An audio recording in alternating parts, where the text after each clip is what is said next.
I know I changed it, I don't remember it. It's uh-oh. It's password. Yeah, I'm ready. Uh-oh.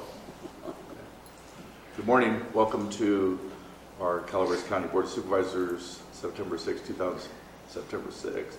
That's the wrong one. September 13th, 2016 Board of Supervisors meeting. And are there any public comments? Got any, Judy? We will now adjourn into closed session.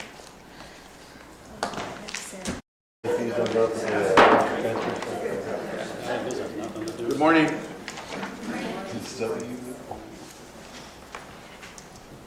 Is it a good morning?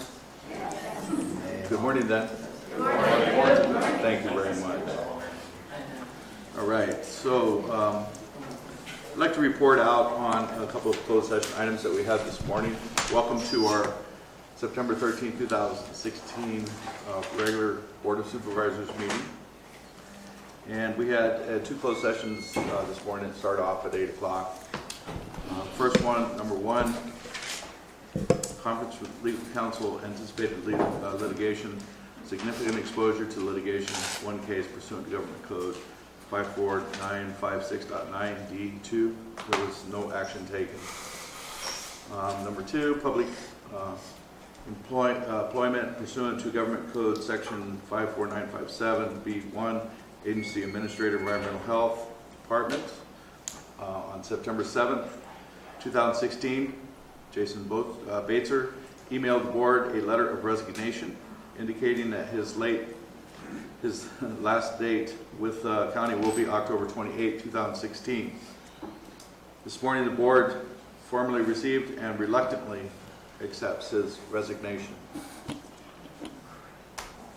And personally, I worked with Jason since we appointed him, and it's been about a year or so, a little over a year actually. And through my experience with Jason and through the Butte Fire, I am so happy he was here. So we hate to see him go, that's for sure. Okay.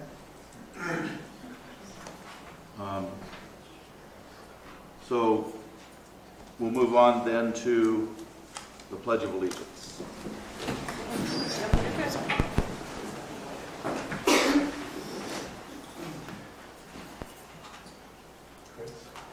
I pledge allegiance to the flag of the United States of America and to the republic for which it stands, one nation, under God, indivisible, with liberty and justice for all.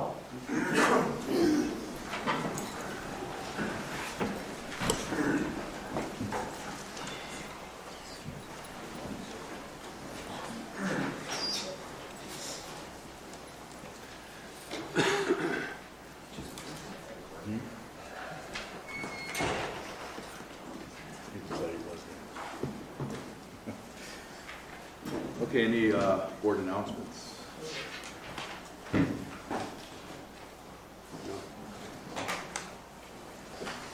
right. Item number 3 is from the Board of Supervisors to accept information related to the art displayed in the Board of Supervisors chambers. Hi, good morning. Mary Rose Rutikanga with the Administrative Office. With me I have Mark Kenslack from Health and Human Services Agency, and we're here representing the Spirit Group. We are a small group of employees on campus that kind of want to have a collective teamwork of employees and employee appreciation. So we organize events and other activities around campus to do just that. And so this is just an information session, or just an information item for you about the artwork displayed here in the board chambers. Over the past several months, Calaveras County employees who are also talented artists have voluntarily displayed their art in the Board of Supervisors chambers. This project has been coordinated by a small group of employees, the Spirit Group, with the goal to brighten the Board of Supervisors chambers while showcasing the wide variety of talented individuals working for and living in Calaveras County. The first artist showcase was Jane Carter, our retired Health and Human Services Agency Financial Program Manager. Jane's oils paintings were displayed through May and June. Throughout July and August, Susan Carter, the clerical supervisor for the Health and Human Services Agency Services Division, shared some photographs from her collection.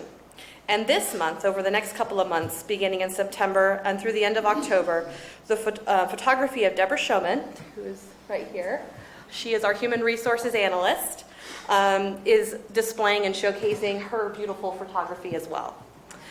During this time, each artist's work is displayed. A brief biography of the artist will be available on the bulletin board in the lobby of the chambers. And over time, community members will also be invited to display their artwork in the Board of Supervisors chambers.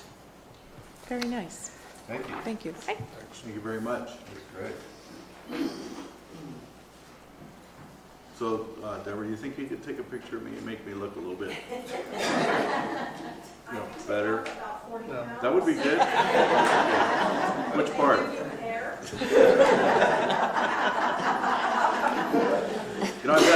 I've had others attempt that. Yeah.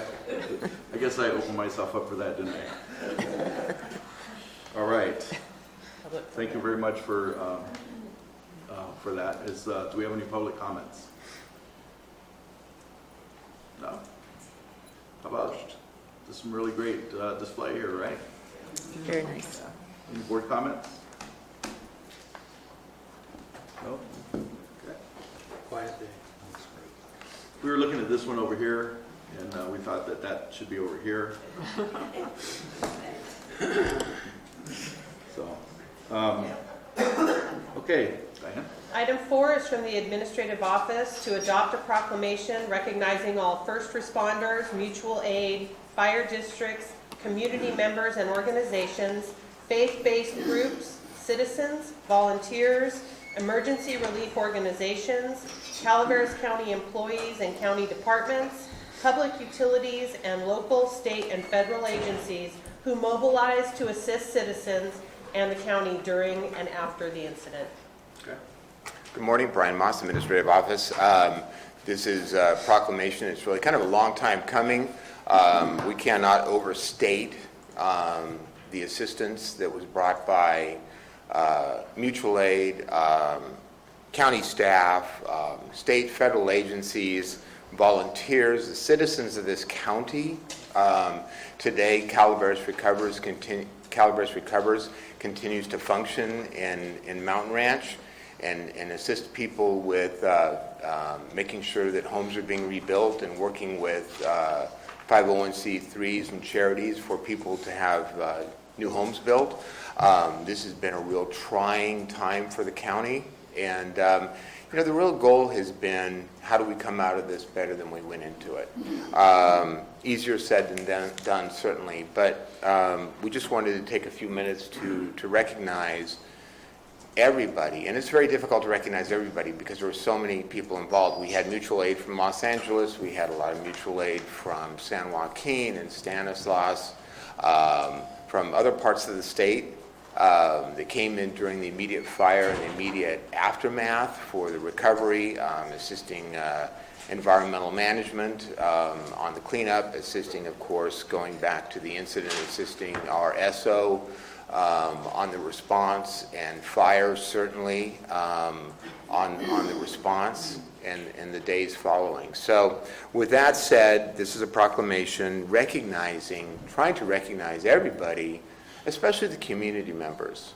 This community really stepped up and stood together in a time of crisis, and we all remember that, and we all remember probably what we were doing a year ago today. We were reeling from the effects of a fire that was raging in the county. And today we are in full process of recovery. So that is why this is brought before the board today. Thank you. I'll read the proclamation. Thank you. So this proclamation recognizing first responders, mutual aid, fire districts, community members and organizations, faith-based groups, citizens, volunteers, emergency relief organizations, Calaveras County employees and county departments, public utilities and local, state, and federal agencies for their response to the Butte fire. Whereas on September 9th, 2015, the Butte fire erupted in Amador County, crossing the McCollum River into Calaveras County at approximately 7 p.m. on the same date. Whereas upon containment on October 1st, 2015, the Butte fire had consumed 70,868 acres, destroying or damaging over 900 structures, leaving numerous people and families without homes. And whereas the citizens in the county had never experienced such a catastrophic and traumatic event in recent memory. And whereas many individuals, including county employees who had lost their homes, worked tirelessly to assist others in their time of greatest need with physical, emotional, and spiritual support. Whereas recovery efforts continue both at the community and county level a year after the incident and promise to continue well into the future. And whereas the first responders, mutual aid, fire districts, community members, and organizations, faith-based groups, citizens, volunteers, emergency relief organizations, Calaveras County employees and county departments, public utilities, and local, state, and federal agencies mobilized to assist citizens and the county during and after the incident.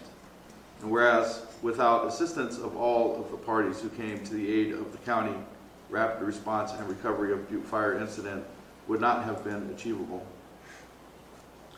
Now therefore it be proclaimed, the Calaveras Board of Supervisors hereby recognizes all first responders, mutual aid, fire districts, community members and organizations, faith-based groups, citizens, volunteers, emergency relief organizations, Calaveras County employees and county departments, public utilities, and local, state, and federal agencies who mobilized to assist the citizens and the county during and after the incident.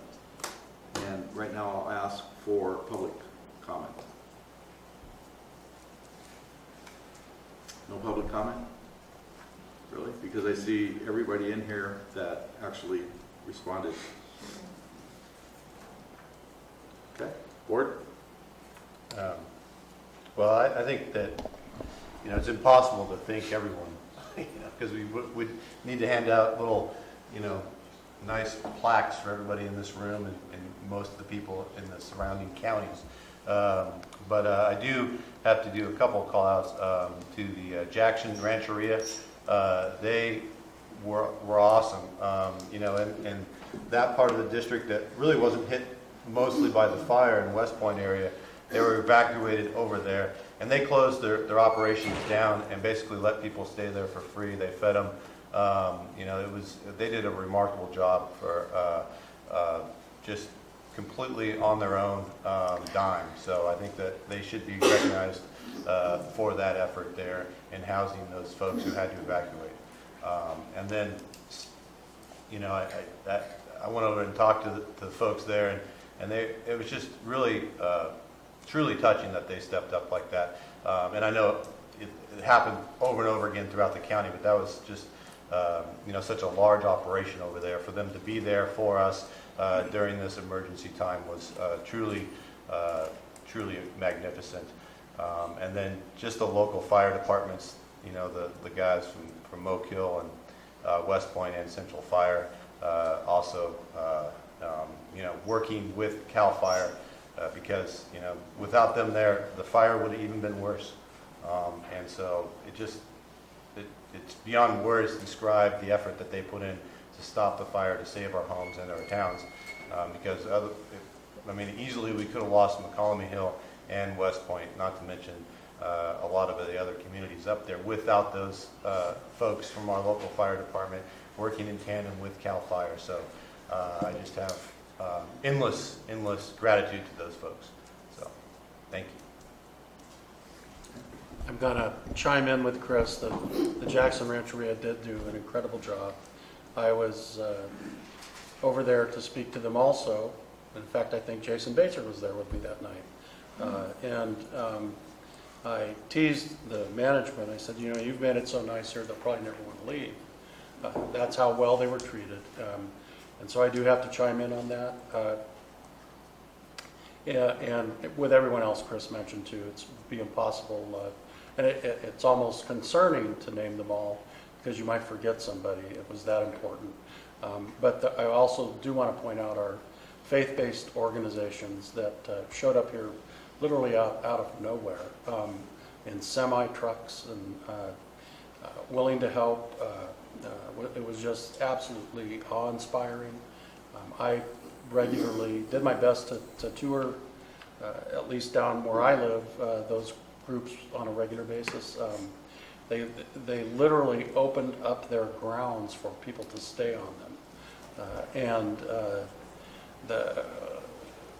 basically created retail stores for them to get everything from clothing to bottled water. Can't say enough. The county was very fortunate to have the help that we did, and I wish that I could thank everybody personally right at this moment, because it was an important, awe-inspiring time. While I hope I never live through anything like that again, I'm thankful that I saw what I did. Thank you, Chair. I also chime in on Supervisor Wright, Supervisor Kearney's comments, especially our first responders, the immediate action, how it saved life, property. But I want to say I'm extremely proud of the people in District 3, the businesses of this county and the state who are still engaged in recovery. There's a couple of people in this room that opened their door to their businesses and took in the folk from the Butte Fire. They did a wonderful job, and they're still doing that job. I want to thank the California Realtors Association, who raised over $500,000 through their donations for the victims of the Butte Fire. We were lucky in District 3, but that doesn't mean we didn't have responsibility as far as making sure we get our county whole again. And I just want you to know I'm proud of them. Thank you.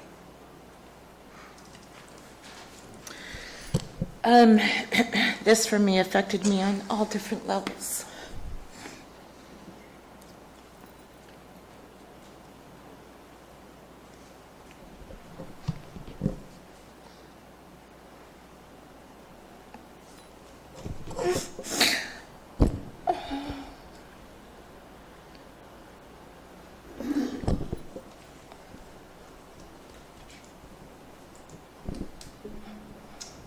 I had just suffered the loss of my daughter several months prior. I've had an outpouring of community support for that.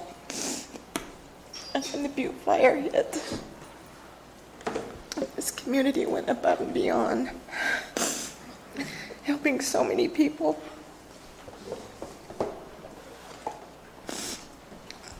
It is difficult to single out just one person or group of people. And that's what makes us so special here, is that there's so many special people in the county. Whether or not people opened up their homes to take somebody in, or donated food, or gave money. The list just goes on and on and on. And it just proved once again why I'm so proud to have been a long-time resident here, been able to raise my family here, and to be able to live among people who are truly, truly engaged in their community and want to help no matter what. Recovery continues at all different levels. Our community will never be the same, but I think through such tragic situations like this, that it makes us stronger. We will rebuild, we will have a comeback, and we will be stronger and better than before. And I just want to thank you as a supervisor, but more importantly as a private citizen. Thank you very much, not only for the people that are sitting here in this room, but the people who are in our communities who cannot be here. Thank you very much for everything that you have done in support of our recovery of the Butte Fire. Thank you. So as, from sitting in this position, we kind of get to see things at maybe a little different level than most people. And I can't thank the folks that responded in every facet enough. I mean, everybody, even people from, everywhere in California, all over the country, were giving. And even, we have folks that are county employees that lost their homes, and they were still volunteering here to help others.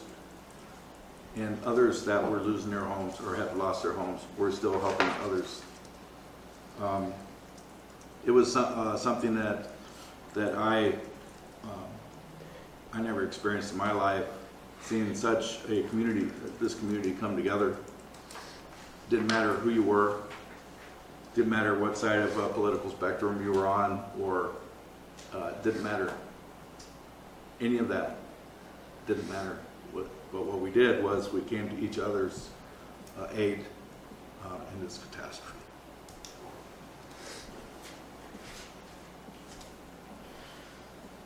So I've spoken to many people about this. We're trying to figure out how can we recognize people, because I would say 100% of the folks that were here did something to help. And so this is the only thing that we could think. I'd like to, maybe put a memorial out on the ground somewhere to recognize that, because I think it's really important that we don't forget this, and we also remember how we all came together to help each other out instead of the usual tips that we get into. And the one thing that I recognized and I learned through this was that people don't usually respond to the need of others, or people do respond to the need of others, not for the glory of it, but for the love of each other, really. And the one thing that I also didn't realize is that we actually live in an ark. Everybody has animals here. And there was a huge effort around saving animals and getting them out of the danger as we could. We had to kind of put all this together in a very short amount of time, and I think, really, we did extraordinary. And it wouldn't have happened without all of you.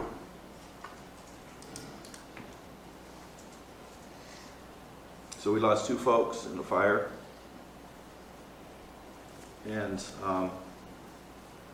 I think without our first responders, that could have been way worse, because we lost our communications too. There was just so many things that were working against us, and yet we were able to endure and survive in a pretty darn decent way.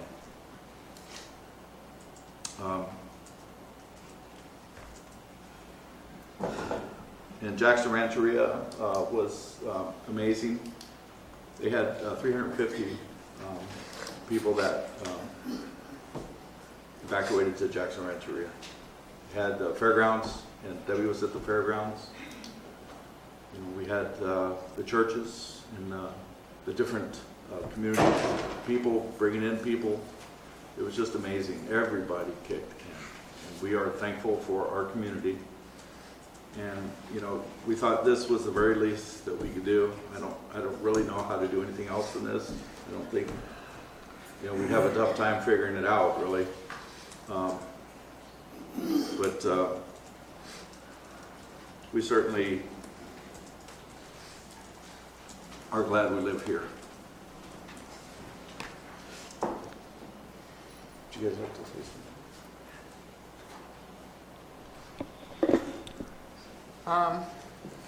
my appreciation is to all the efforts of everyone, and the supervisors, the board is correct. It's really hard to list everybody because so many people, so many entities, so many groups had such a major part in this. I think I said it back at one of the town hall meetings right while the fire was going on. We're a strong community, we're a resilient community, and it's just amazing to see everybody pull together to make us better, to make us stronger, and to move forward. One of the stories I like to tell is that every day I drive home, I drive through a section of the burned area up Highway 26, and though evacuated, I was fortunate. My home was saved from the fire. But going up, it was seeing those burned homes, and it was last December as I was going up Highway 26. There was a small camper on one of those burned properties, and that night I came by and it had Christmas lights on it. And it really said to me, talked to me about the spirit of the county and the strength of our citizens and our resilience. And so my heart goes out to all who have lost in the fire, and blessings to rebuild. And we do have a very strong, resilient community. Okay.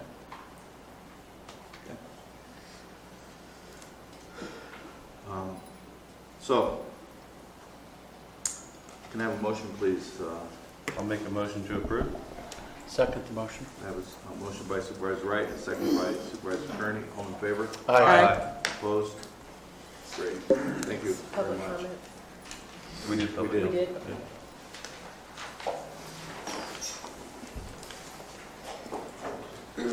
Item number 5 is from Behavioral Health Services, the Mental Health Program, to adopt a proclamation recognizing county staff providing California Hope services under the Federal Community Crisis Program, CCP grant, which supports victims of the Butte Fire. Okay. So it's a proclamation as, go ahead. Yes, just briefly. My name's Rob Fulgham, and normally I'm responsible for the Substance Abuse Department. But about a year ago, I was asked to lead a team of crisis counselors that were going to spend their day in the burn areas assisting survivors. The team is trained in psychological recovery, psychological first aid, and healing after trauma, just to name a few of the skills. We train side by side with the Lake County team.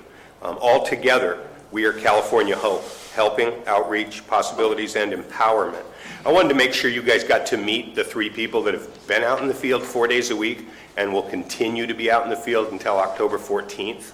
And that's Steve Seeley, Robin Ratliff, and Heather Lutz. And if they have anything they want to add. I just wanted to make sure they were recognized for their tireless efforts. Okay. I just wanted to say it's been an honor. Come on up here, please.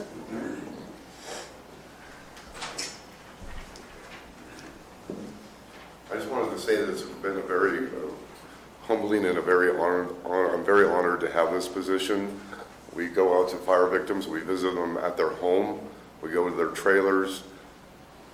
I just want to let you guys know that there's still a lot to do out there, and I don't want them to be forgotten. So this is not my time, it's their time. And they're still living in trailers, and we need to give them some more help. So I had my piece. Thank you. My name is Heather, and working with California Hope has been the most rewarding job that I've ever had. We have hard days, but everything's better when we go and see someone that says, you know, I'm really glad you showed up because I was having a hard day, and it makes it all worth it. Thank you. My name's Robin, and I just want to thank you guys for the opportunity. It's rewarding in itself. Thanks.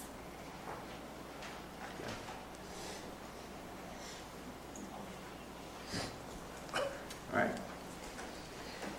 I'll read the proclamation and then I'll go to public comments, okay? So whereas in the aftermath of Butte Fire, the Health and Human Services Agency Behavioral Health Services Mental Health Program sought Federal Emergency Management Agency, FEMA, and Substance Abuse and Mental Health Services Administration, which is SAMHSA, grant funding from the State Department of Health Care Services, DHCS, more acronyms, to participate in the Crisis Counseling Assistance and Training Program, CCP. And whereas county employees took on new roles and additional extra hire employees were retained to carry out the CCCP mission called California Hope, Calaveras, and whereas CCCP staff have assisted individuals and communities in recovering from the effects of the Butte Fire through the provision of community-based outreach and psychoeducational services. And whereas as a result of the services provided, CCCP staff have had a positive impact on the 469 individuals served through this program. And therefore be resolved that that as the anniversary date of the Butte Fire has just passed and the grant cycle of the program comes to a close, Board of Supervisors joins with residents throughout Calaveras County in recognizing the accomplishments of the staff who have worked tirelessly to make this program a success.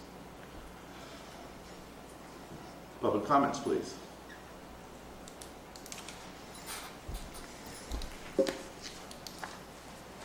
I'm David Sackman, the Deputy Director of Behavioral Health, and I just want to express my gratitude to Rob for taking on additional duties and my great appreciation for Heather and Steve and Robin. They've done a lot of very challenging work, and it's been very appreciated. I've gotten a lot of good feedback from them and heard a lot of good things about their work. So, great. Thank you, David. Any other public comments? Board? Chair, I have a comment. I just too want to say thank you. I think it's been very helpful to take this service to the community, out in the community, meeting with these folks and being able to see and talk with them in their own environment. That's so helpful. So thank you for the work you do. Okay. Any other board comments? yeah, I echo that. It's a good program. It'd be nice if we could continue it. Because like you say, there's still a lot of people that need assistance out there. Mm-hmm. So, thank you. And I'd like to say that I believe, I think your services are imperative. One thing that I recognize through this whole situation is people are actually very traumatized. If you're not in it, you don't really kind of get it. But I've dealt with enough people in it to know that they don't even know how to take the first step towards recovering for themselves in many cases. And sometimes all it takes is just holding them by the hand and taking them through that first step, and then they get it and they can roll. So I don't think, there's a lot of things that come with this big old fire that we had. And it's not just here, it's over in Valley too. They're having the same issues. And, people are traumatized deeply, more than I think a lot of us can realize, just because of what they went through. So, very happy that you guys are out there doing that. I know that there's been other support out there as well as support groups, but this is ours, and I'm very happy that you're there, so thank you. So can I have a motion, please? I'll make a motion to approve. Second. I have a motion by Supervisor Ponte, a second by Supervisor Wright. All in favor? Aye. Opposed? So passed and adopted by the Board of Supervisors of Calaveras County, or County of Calaveras, State of California, this 13th day of September 2016. Item 6 is from Behavioral Health Services, the Substance Abuse Program, to proclaim September 2016 Recovery Happens Month in Calaveras County with the theme, Join the Voices for Recovery, Our Families, Our Stories, Our Recovery, to celebrate persons in recovery living sober and productive lives. All right, so I'm going to do something a little different on this one. I'd like to introduce Rob Fulgham. He's the clinic supervisor for the Substance Abuse Department. And I know David is, Sackman oversees all of this too. But we're going to give Robert a chance to read the proclamation. I think it's fitting. Okay. From here? Nah, you can come up here. We can make that. So, proclamation declaring September 2016 as Recovery Happens Month. Join our voices through recovery, our families, our stories, our recovery. Whereas alcoholism, drug addiction, and mental illness affects individuals, families, and entire communities without regard to socioeconomic status, resulting in billions of dollars in lost productivity, absenteeism, and accidents every year. And whereas untreated addiction contributes to unwanted pregnancy, school dropouts, suicide, crime, juvenile delinquency, dysfunctional families, poverty, joblessness, and the spread of infectious disease, amongst others. And whereas prevention, education, and treatment programs save communities money due to reductions in crime and medical care, particularly emergency care. And whereas, as a result of treatment and recovery services, some Calaveras County residents begin to put at least one foot on the road to recovery, eventually resulting in hundreds of individuals living sober, productive lives. Okay. So therefore, it be resolved that the Calaveras County Board of Supervisors hereby proclaims September 2016 as Recovery Happens Month. Join the voices for recovery, our families, our stories, our recovery, in celebration and continued support of alcohol and drug prevention, treatment, mental health, and recovery services. And right now I'll go to public comments. Thank you. Good job. Any public comments?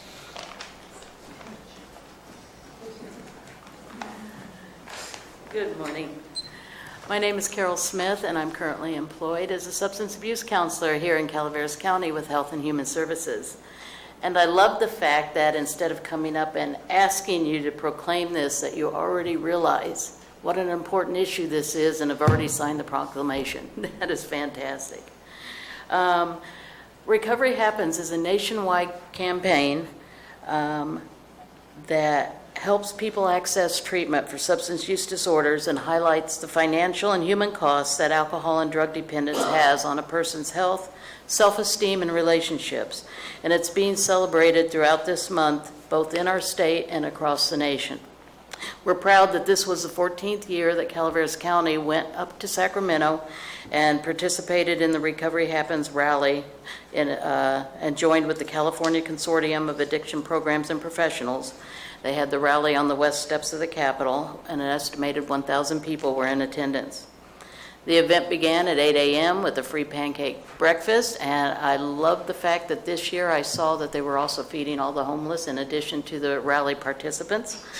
Then we were able to go and access information on other treatment and recovery services throughout the state. The rally began then at 11:30, and it was a rally to thank the governor and the legislators for providing funding for our programs like AB 109 and the drug courts, and for the treatment centers throughout the state. What followed after that was the opportunity to attend a 12-step program inside the assembly room, which was kind of awesome to be there. Traditionally at this point, I introduce a couple of our current participants, and they would speak a little bit about how the program is beginning to impact their lives. But you know, when they finish our programs, they get their completion certificate, but we don't get to smack them on the forehead and say you're healed. You know, the real work begins when they go out on their own. And so today I thought I'd switch it up a bit and invite two former program participants to come and share how they've gone on and maintained their sobriety in their lives. And first I'd like to introduce Ms. Jennifer Sanders.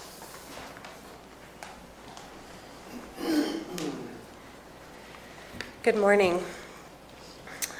I'd like to take a minute to tell you about myself. I'm a 37-year-old mother of 5 with the disease of addiction. On April 21st, 2014, my life changed. My higher power did for me what I could not do for myself. My children were removed from my home and my care, and I was placed into custody for being under the influence of methamphetamine. I was not living and raising my family in a thriving environment. Our power had been shut off for non-payment, as was our propane. We were 2.5 months behind on rent in our apartment. We had no telephone, no vehicle to take the kids to school or carry groceries, and my license had been suspended for years. These are only the things that society would view first. The misery that I lived emotionally and mentally was something that tortured me daily and made it difficult to function in the slightest way. Before that day, I'd resigned myself to believing that I would live like that for the rest of my life. I did not believe that I would be able to go through a single day without using some form of substance. I did not think that I would be able to get through an hour, and I knew that no one else understood. I had heard of different meetings and such, but had no way to know how to get there and no confidence that they would be able to help me. I will never forget the first day I walked into Calaveras County Substance Abuse Program and the relief that came over me. At first, I was told I would not be able to be seen for my first intake until my referral from another agency came through. I don't know if it was divine intervention, but due to another couple not showing up for their intake and my persistence, my significant other and I were able to take their places in line for treatment and began a week later. I was ready. This program gave me the tools and resources that I had been craving for years. My counselor remains a very influential person and loved one in my life today. I am convinced that this program helped to save my life. Shortly after beginning, I applied for a job and began working for a local business where I am still employed and proudly have worked my way from a clerk to the store manager. I completed my program through substance abuse and remain clean today. This program helped me to rise above my disease and learn to cope with life on its terms. The tools that I have placed in my arsenal to combat this disease are priceless to me. I had my children placed back in my care in October of 2014, where they remained growing and thriving. I have healthy relationships with all of them, as well as family and friends. I have everything today that I did not have the power to hold on to while in active addiction. I drive my licensed self to work every day in my registered and insured vehicle. I pick my kids up from school and am involved in our PTC. I am very proud to say that I am a functional member of society and our community. I am happy today to tell everyone how I did it, who helped, and express my extreme gratitude for the program and that it is available to us with the diseases of alcoholism and addiction. Declaring September Recovery Happens Month would mean a great deal to me and stand as a symbol in my mind and life that recovery is possible and that it does in fact happen when allowed the tools to do so. Thank you for your time and allowing me to share a bit of my story and what this program means to me. Have a great day.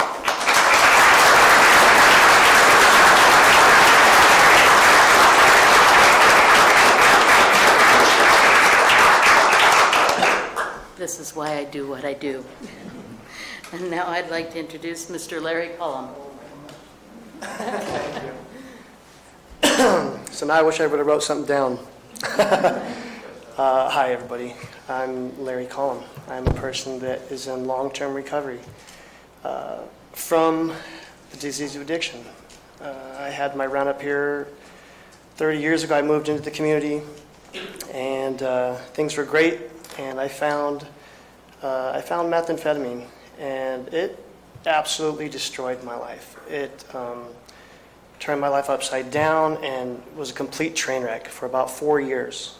I ran around the county doing a lot of illegal activity, causing a lot of problems, causing a lot of hurt, and helping a lot of other people do the same. It was not an easy thing to come to grips with, but it did lead me to the doors of behavioral health, which was great. That team tried really hard to help me. And through all the time I was there, I think I came in on like a 12-week program. And 2.5 years later, I was still trying to figure out how to hear what they were trying to tell me. It was so difficult.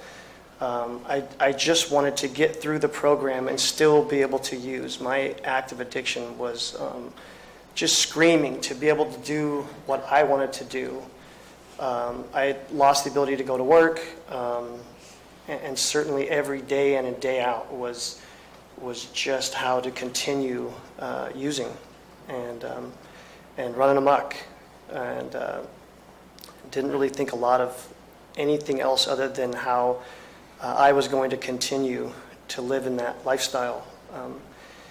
I finally got to a point where I'd been to jail many times, and again, they tried and they tried and they tried to help me, and with different classes, and God bless them, they really poured into me to try to help me change my lifestyle. It wasn't until they actually got to a point where there was nothing they could do to help me. They finally got to a point where I was deemed unrehabilitatable, I think was the comment that was in the courtroom. And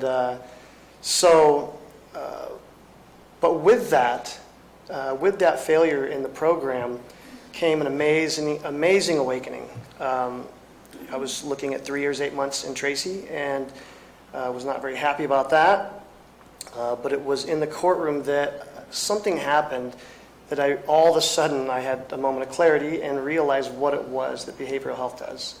And that was amazing to me. And it changed my life. It absolutely got me to a point where not only was I able to stop what I was doing and realize that I needed to change my course of direction, but what could I possibly do to help others?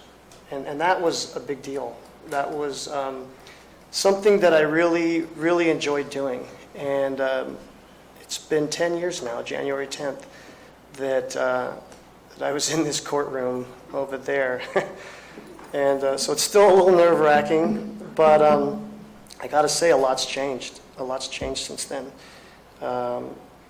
And so some things that I've been able to do, and what I realized was in going through behavioral health and trying to learn, I learned a lot of stuff after the fact, after I left there, things that came to me that I realized were true and what they were trying to do to help me.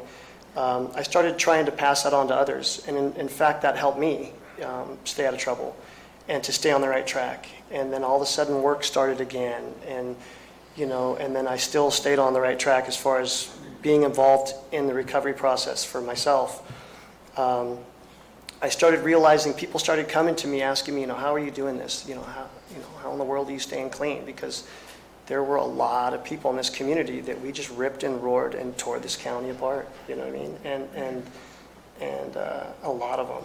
And so one by one, they started showing up and asking me, what are you doing? And I really, at that point, I was just white knuckling it, holding on, just going, I'm going to an NA meeting, I'm trying to do something. And certainly just being involved with other people that were trying to do the right thing made it easier, but a lot came out of that. After, I've been doing that for 10 years now, people have been coming to me and I would help them get jobs and, help them fix their teeth and help them get a truck and help them, deal with the regular wreckage of addiction. And that's been an amazing journey for me. I got to a point where there were so many people showing up that I was having a hard time hiring them. My business absolutely exploded. It quadrupled that year and every year after. And so I was able to hire a lot of people and help them do the same thing I was doing, which was another amazing thing to me. I thought, wow, these people just got to a point like I did where they finally wanted to change their life, but they really didn't know how. And now that they were done with behavioral health, what were they going to do now? And they still had this disease of addiction, and they still had issues in their life that they were having problems with, and myself as well. And so I said, we can do this. We can work. We can do the right things. We can go to meetings. We can talk to people. We can help others. We can try to help other people in the community do the same thing, and stop that cycle of destruction. And so since then, there's been more than 50 people come to me, and over 40 of them have jobs now. And through all that, I was able to open up transitional living houses that You know, in the start, there was a lot of rejection because of, I mean, an obvious sober living environment and the lack of success there. What I decided to do was transitional living, which would actually help people transition from what behavioral health offers into a productive lifestyle years and years and years after. It's the most amazing thing I've ever done. I think the success there is phenomenal. And through doing that and enjoying what it's done for my life and looking back at this team, it's just amazing. It's like, holy cow, these guys really saved my life. You know, they really got me to a point where, you know, last year I was able to actually open up a treatment facility, a drug and alcohol treatment facility. And so with that comes a lot of people that are relying on me now to continue to do the right thing. So that helps a lot. But through that, I'm reaching out to the county in a lot of different areas, from Health and Human Services, probation. I mean, there's a lot. CPS, for family reunification. Now it's reaching out to a lot of different areas, not just my drug addiction. You know, my drug addiction was a big deal back then, but it was really just a symptom of the problem of disconnection in life, and that I notice a lot of people that are coming to me have. And so, you know, it's been 10 years now. It's going extremely well, and I'm going to continue doing that because it's something that I really feel was a big need in this community. Hi. And was this for me to read? No. Oh, thank God. Anyway, I'm just really grateful to be here. I'm extremely grateful for behavioral health. Thank you guys so much for saving my life and making all this possible. I really appreciate it. Thank you. Thanks.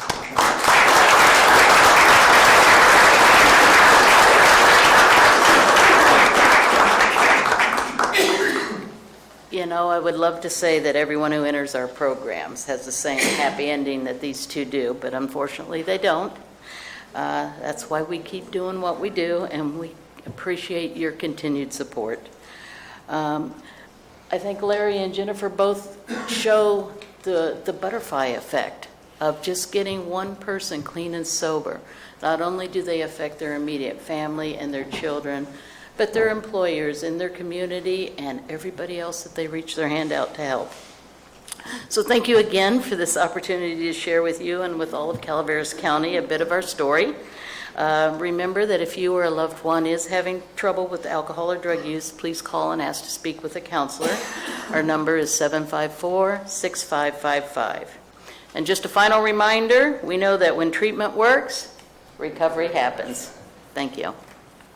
Okay, thank you. So be it further resolved that the Board of Supervisors joins with others throughout California in celebrating the accomplishments of recovering men, women, and youth, encouraging participation in Recovery Happens Month activities throughout September 2016. Can I have a motion, please? So moved. Motion by Supervisor Oliveira, I'll second. second by Supervisor Ponte. All in favor? Aye. Opposed? So it's passed and adopted by the Board of Supervisors of the County of Calaveras, State of California, this 13th day of September 2016. So I just want to thank you two for coming and speaking and coming out forward and standing up. Hopefully you'll be a great inspiration for others too. It's a good stories. I've seen you at Sierra, so thank you very much. Thank you. He lives in my district.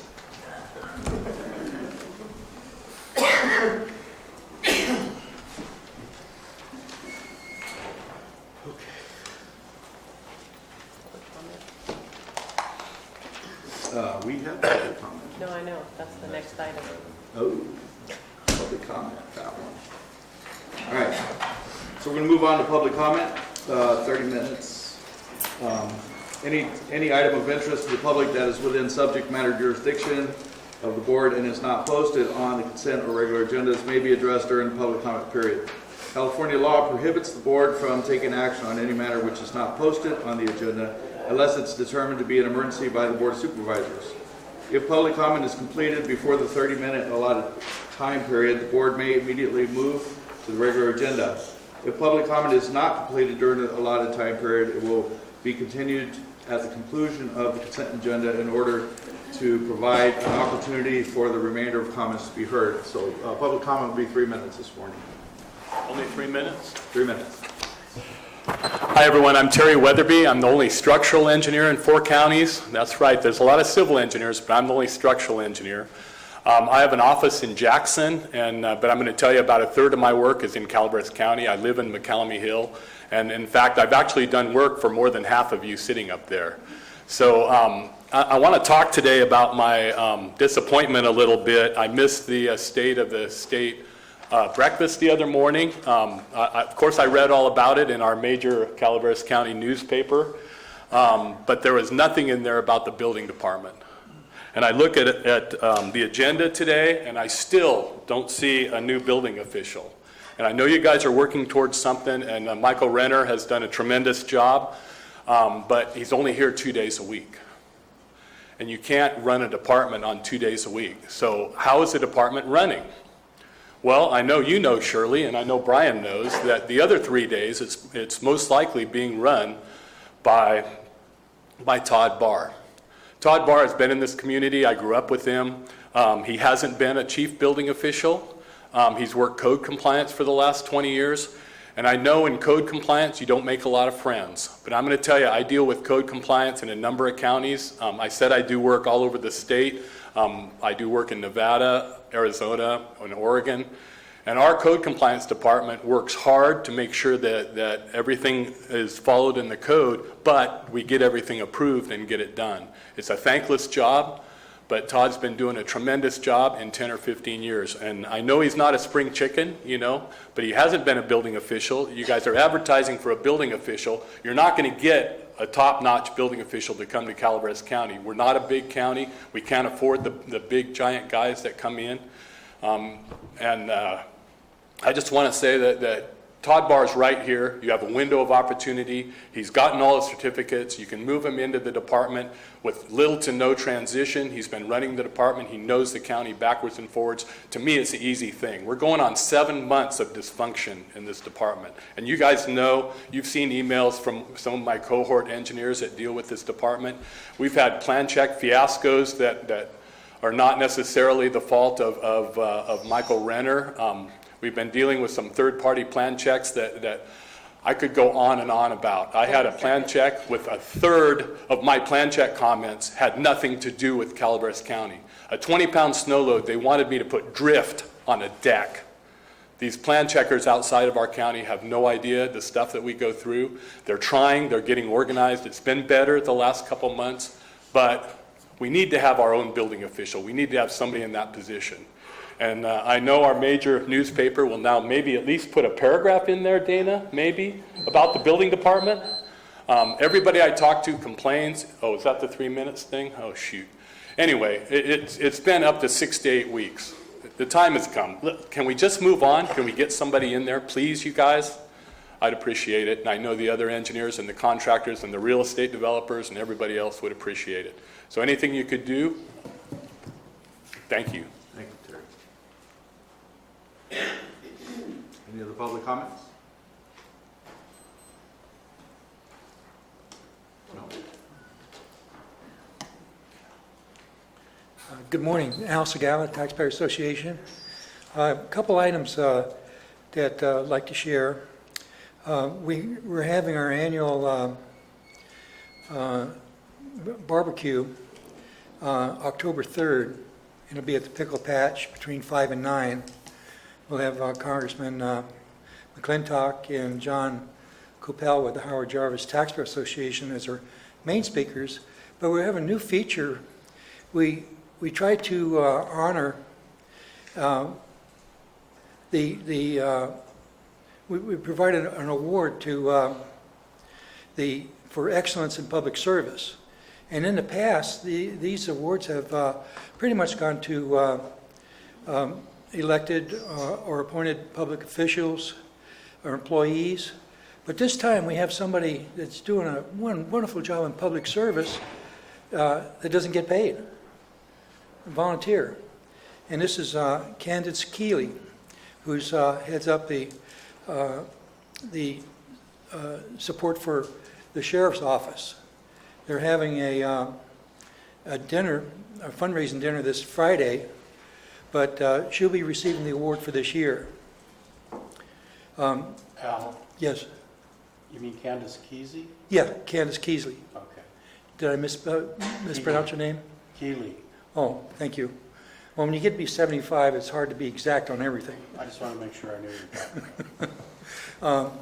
Another item is on our public access TV program, Taxpayer Alert.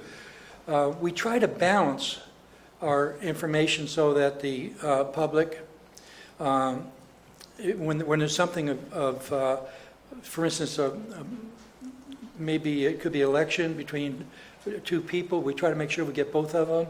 And then when you have a more controversial issue like the marijuana issue, we try to, on Proposition D, we try to get a spokesman for and a spokesman against.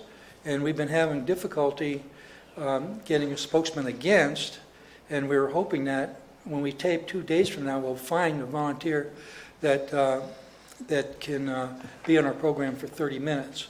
We've already had a proponent, which was the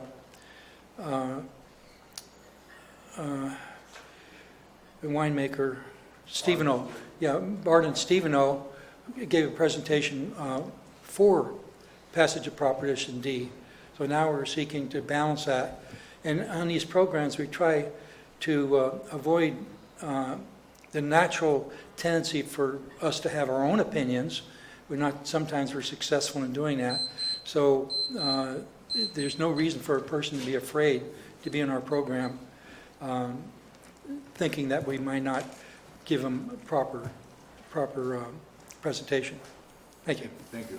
It brings up a point. Is it possible we could get a McClintock representative? I haven't heard from the Congressman's office for a long time, and we have a huge amount of natural resources issues going on here. Yeah. I mean, we just never hear from them, so. Also, New Maloney's is another issue. We got the continuing program of New Maloney's. The federal government is... This is public comment? Yeah, okay. We're I going to went down discuss my this third. further. We're going to have to put it on an agenda somewhere. Okay. So it's not on this one. Okay, thank you. Thank you. Yeah, but if you could do outreach to his office and see if they could come give us a report, that would be great. Thank you. My 5 minutes starts? Oh, 3 minutes. I'm Peter Reyes from the 5th District of Jenny Lynn. And first of all, finally, I'd like to thank everybody for finally recognizing the first responders in this county. The other thing I'd like to say is that we can learn from the past, but the cheapest way to learn potential futures is look around when other people made mistakes. And we can start, and it's affecting you directly, is the financial status of this state. And if you make an effort to look at how we are in this state financially, you can see the consequences by looking at the condition of Puerto Rico. And if you really want to look at what happens after Puerto Rico, folks, maybe take a look at what's happening in Venezuela. I don't hear anybody, Peace Corps, going down to Venezuela to help things out. This next election, including for this county, going to make a big difference. Like it or not, recognize it or not, there's a lot of people in this county with 1 foot outside, not just this county, but outside of the state. So keep it in mind when your generosity, compassion, and everything else, is it coming out of other people's pocket? Are they going to be around when it comes to pay for those compassions and generosities? So do a little homework, folks, because it's nice to be promising good things, generous things, compassionate things, but who's going to be around to pay for it? Thank you. Okay, any other public comments? No? Okay, let's move on to our first item of our regular agenda then. Number 7 is from Information Technology to approve funding of $78,000 to upgrade county GIS system. Approve purchase orders of $50,000 for Interwest Consulting Group and $12,600 for E+. Good morning. Stan Moore from Information Technology. With the board's approval, I would like to pull this item from today's agenda, bring it back in 2 weeks. When I put together the agenda item, I did not save my agenda item after I added the contracts that have additional information. Because the board and the public both need the time to review those contracts, I would like to bring it back in 2 weeks so that everyone can see what it is that I'm requesting the funds to be spent for. Okay. No objection. Sounds good to me. Fine with me. Do we Thank need you. a motion? Could I have one? Yep, so can I have a motion to bring this back on our next board agenda item? With contracts attached. Second. Who's first? We have a race. Steve? Quick draw. Okay. We had a race. I so gunslinged. a motion by Supervisor Kearney, second by Supervisor Olivera. All in favor? Aye. Thank you. Opposed? Thank you. Thank you. So I'm being requested that we take a 5-minute break. So we're going to take a 5-minute break. Okay, number 8, please. Item 8 is from Public Works. Number 1 is to approve and authorize the board chair to sign an agreement that is in substantial and legal conformance with the attached agreement between the county and California Waste Recovery Systems, LLC, Cal Waste, for solid waste collection, hauling, disposal, and recyclables processing for a term ending December 31st, 2026 for the entire county. And 2, make findings that pursuant to County Code Section 8.12.300A, it is the opinion of the board that Cal Waste is best qualified to render proper and efficient solid waste collection and hauling services. It best serves the county's interest in economy and efficiency to approve Cal Waste application for an exclusive long-term solid waste and hauling permit. And 3, pursuant to Public Resources Code Section 40059, it is the opinion of the board that the public health, safety, and well-being of the county are furthered by entering into this agreement with Cal Waste. And 4, by this action, the Board of Supervisors rescinds Resolution 91-152, finding that credit outlined in this resolution is no longer required under the terms and conditions of this agreement.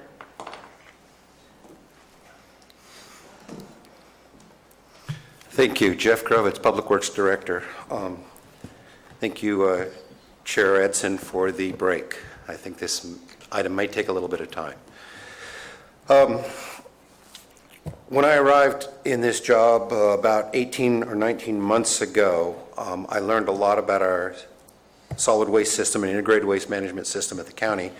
And one of the most important things I learned is that due to a lack of attention, it was behind the times operationally, legislatively, contractually, operationally, many, many reasons.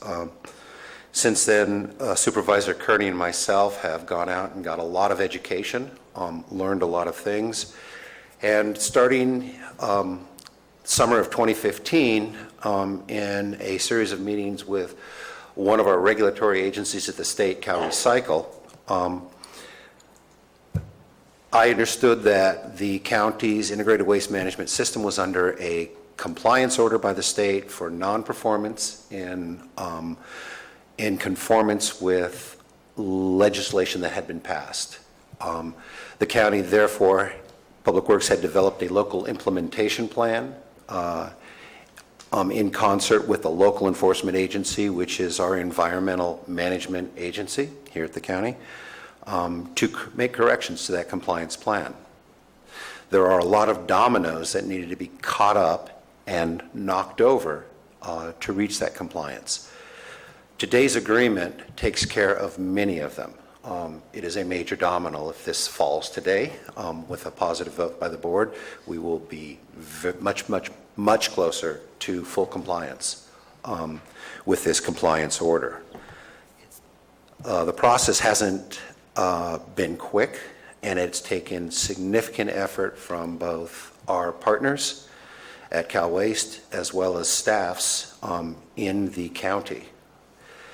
So I would like to thank right off the bat the board for a lot of support for the last year and a half on integrated waste management, and more specifically pushing me to move this agreement forward. I'd also like to thank the management staff at Cal Waste, which includes Dave Vaccarezza, president, owner, chief bottle washer, Jack Fiore, the vice president, Mary Beth Ospital, their public outreach coordinator, and all three of them will be speaking to you a little bit later. In terms of our staff in-house, invaluable assistance to make this agreement, which I think is a very good agreement, from County Counsel, Megan Stedfeld, her staff, Sarah Decay, CAO Shirley Ryan has had a lot of input into this, and critical input as well. The County Counsel's office also hired expert support staff to help with the review and the development of this agreement, Constance Horning, as with the council representing Cal Waste, Andy Rose. So I would like to thank all of those to start before we even get further into this discussion. This morning when I was looking at my email, I received a notice from the RCRC that as of January 1st, 2017, under AB 1826, the county is required to meet a 65% diversion goal. So we're closing in on that. The good news is that we reached that at the end of 2015. So for the first time in decades, we're actually in front of the required legislation for diversion. It's good news. So talking about this agreement, a little history. You all know that the county's integrated waste management system is funded by a $150 per year fee on an equivalent residential unit. That fee varies if you have multifamily, it varies if you have commercial or industrial, but the basic unit is $150. That fee funds the operations and development of our landfill, our transfer stations, the closure of our existing landfill up in Red Hill. It funds salaries for our integrated waste management employees, part of my salary, and other salaries of the staff that are helping with this program. For that, the residents who pay that fee, and by the way, the fee must be associated with a developed parcel. Undeveloped parcels do not pay into our system and theoretically do not participate in our system. But for those developed parcels, that fee allows them disposal at our transfer stations or our solid waste facility at Rock Creek, 2 cubic yards of household generated waste, solid waste, per week. Everything beyond that is not part of the fee. We also have had, over the last several decades in the county, collection and hauling agreements that have been in place for permit to private companies to collect, sort, divert, haul, dispose of solid waste in the county. This is a subscription service and has been a subscription service to date. Initially, there were 5 agreements that were roughly based upon historically 5 supervisory districts. Over time, they started consolidating as the individual haulers under the 5 contracts began leaving the county. In approximately, I believe it was, not that it makes much difference, but I believe it was around 2004 where we went from 5 agreements and 5 areas to 4 areas and 2 agreements. So there were 2 contracts. One was with SEI, one was with Amador Calaveras Disposal. Fast forward to 2013, Both SEI and Amador Disposal left the county, and the agreement was then assigned or taken on by Cal Waste, our current permittee. So now we were down to 2 agreements, 1 hauler in the county, plus a number of compliance orders, operational corrections we needed to make, and then plans for meeting future requirements. After my meetings with Cal Recycle last summer and after the fire was put out in the fall, I sat down with Cal Waste. We developed a schedule that would enable us to bring this agreement in front of the board, and our target was sometime in June. It's taken us longer to get to where we wanted to go, but we are here. The goal, the ultimate goal, is that this agreement is in place and the modifications to the curbside collection, hauling, disposal, diversion program is fully implemented before the end of this calendar year. There were a lot of goals that I had set when sitting down with Cal Waste for what we were going to do with these agreements. The first goal is that we were going to revise and restate the 2 agreements and hopefully coalesce them into a single agreement. At the time, we thought we were going to have 2 collection areas in the county defined, but after working our way through the program, it determined that it was better to have a single collection area for the entire county with an area of exception for the higher elevation locales within the county, essentially the Ebbets Pass corridor, Supervisor Oliveira's district for the most part. And I'll talk more in detail about that in a little bit. Other highlights of the changes to these agreements were that first we were going to combine the old agreements into a single new agreement, and there was going to be 1 permittee and 1 franchised hauler for the entire county. The new agreement would include provisions to provide for increased levels of service within the county. The increased levels of service that we're talking about would be provisions for green waste and yard waste on collection and hauling, a greater variety in programs that would meet the needs of residential customers that, say, have rental property and don't need weekly service, industrial users that need more than weekly service. So we were attempting to make an agreement to fit as many potential scenarios for the customers or the citizens of the county as we could. Third goal of the agreement is that we would attempt to mirror or attempt to keep the rates, the basic cost rate for these services consistent throughout the county, rather than have a whole variety of rates depending on where people live. So the basic service is a uniform 3-cart residential program. That's the basis of all of the rate structure. 3 carts being 1 small cart for solid waste, 1 cart for mixed recyclables, and 1 cart, the 3rd cart, for green waste. The service would be provided every week, except that every other week the collection would include the mixed recyclables or would include the green waste container. So that essentially 26 services a year for recycling, 26 services a year for green waste. That was the basis for the entire program. From there, we expanded the services and the rates. The only change to that is the areas above Forest Meadows and the Highway 4 corridor, because we have different requirements. We didn't feel that there was going to be a significant generation of green waste through the winter and spring of the year. There needs to be additional security because of bears to the containers. And we also felt that there needed to be an additional service to allow the residents up there to dispose of large amounts of forest waste, which we know is an ongoing and consistent problem. So for those customers above the Forest Meadows area, the basic residential program was modified so that you have 1 can of solid waste every week, 1 can of recyclables every week, and then 1 3-yard roll-off container per year for property cleanup as part of that service. That's the modification for the elevations above Forest Meadows on the 4 corridor.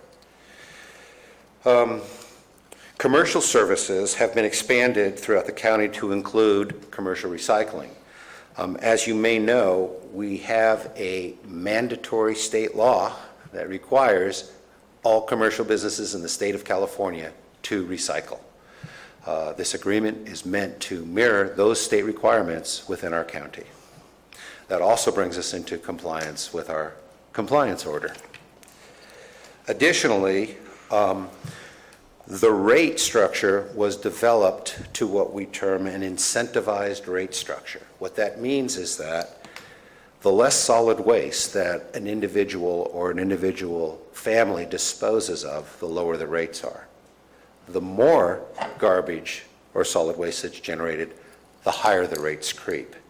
And so the lowest rate is for the smallest container. Each increased container size increases the cost per volume. That's what we mean by the incentivized rate structure.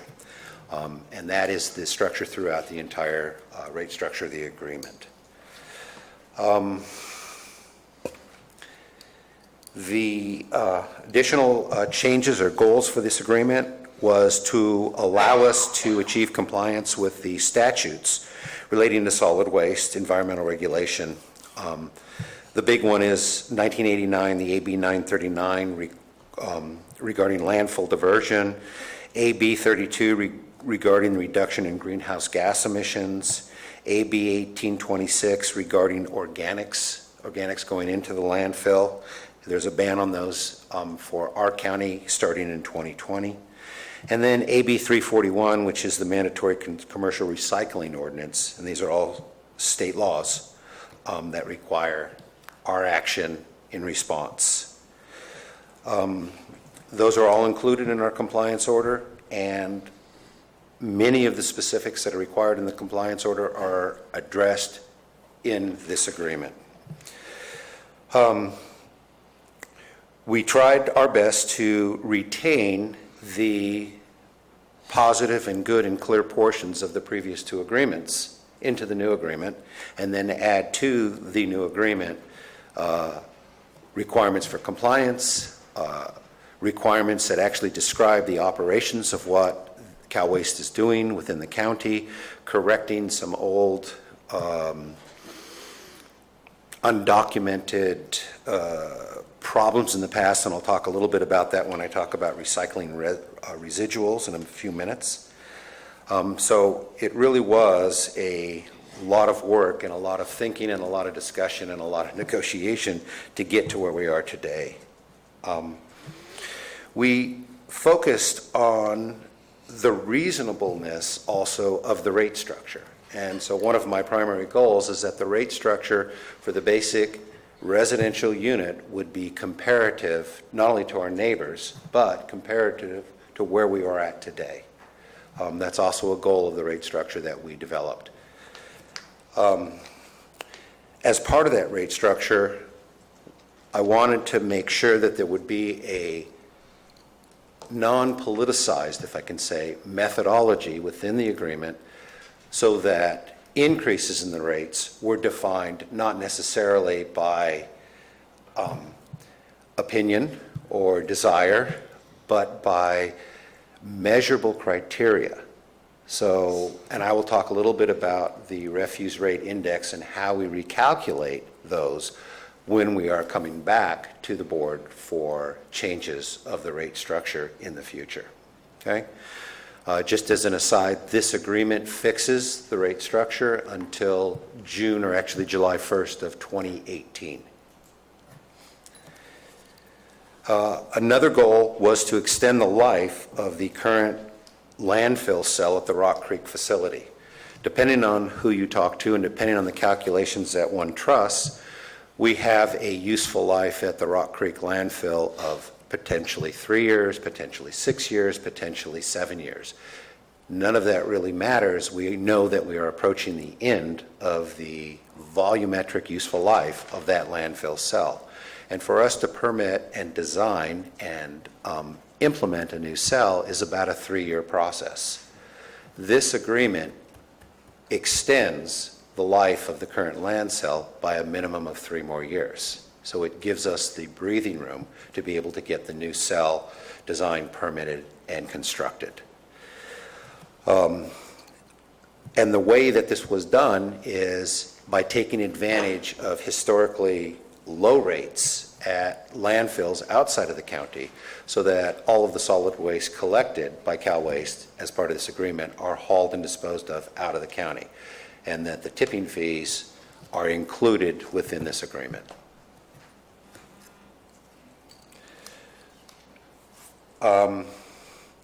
The historic issue that we've had in the past of collecting commingled recyclables in a single can, transporting them to a materials recycling facility that Cal Waste owns and operates in Galt, gives us a residual.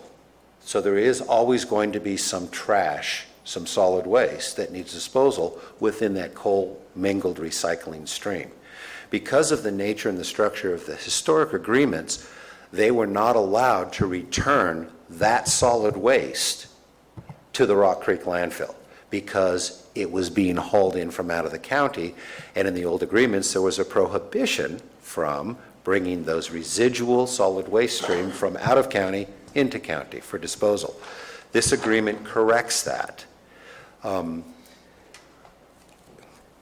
And we do it through, I think, a very good methodology where we do waste characterization study of those commingled recyclables on a 9-month, every 9 months, to come up with a percentage of residuals from the county, and that's mixed from all of the county sources within their franchise area, to come up with a percentage, and then that percentage can be returned to Rock Creek as part of this agreement. We felt that that was fair. We felt that a 9-month interval was a good interval. It would mean that every other year we would do a winter versus a summer versus a spring. So it's constantly changing the time of year at which these residual percentage was developed. And it's a constantly changing thing through the life of the agreement. We also have the ability as either county or hauler to request additional waste characterization study if we feel that something has caused a change to the amount of residuals. So solves an old problem, solves it for the future.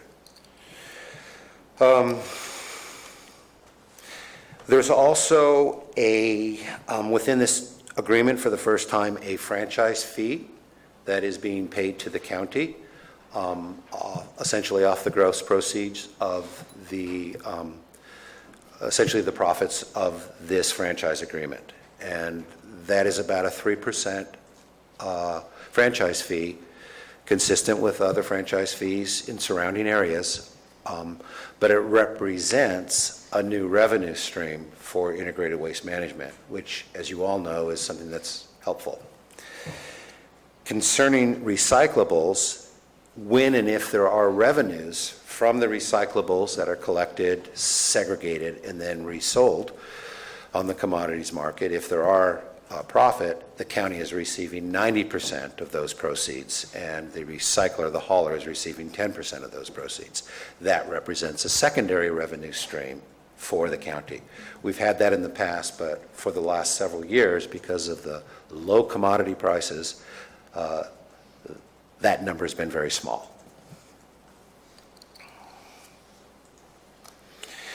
Additionally, Cal Waste has permitted a small transfer station up in Avery to handle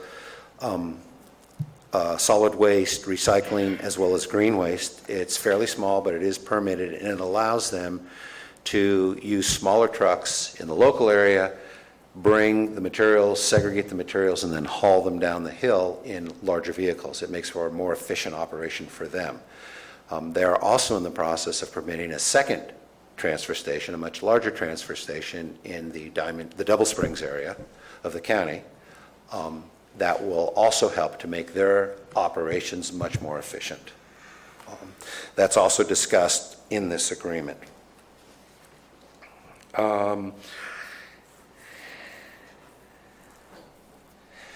There will be, as a result of this agreement, new full-time employment positions at Cal Waste added to the county, and that's in addition to the current 25 employees that Cal Waste has for their current operations within the county.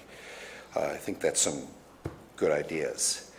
The agreement also contains provisions for curbside green waste collection that I've previously spoken to. They talk about solid waste collection and recycling at special events, so public events throughout the county. We have that within the agreement. By the way, this agreement is for the unincorporated area of the county, so the City of Angels Camp has their own agreement with Cal Waste. This does not apply to that. There is discussion in this agreement about the current used oil collection center up in Arnold, and also dealing with holiday tree collection after Christmas holidays.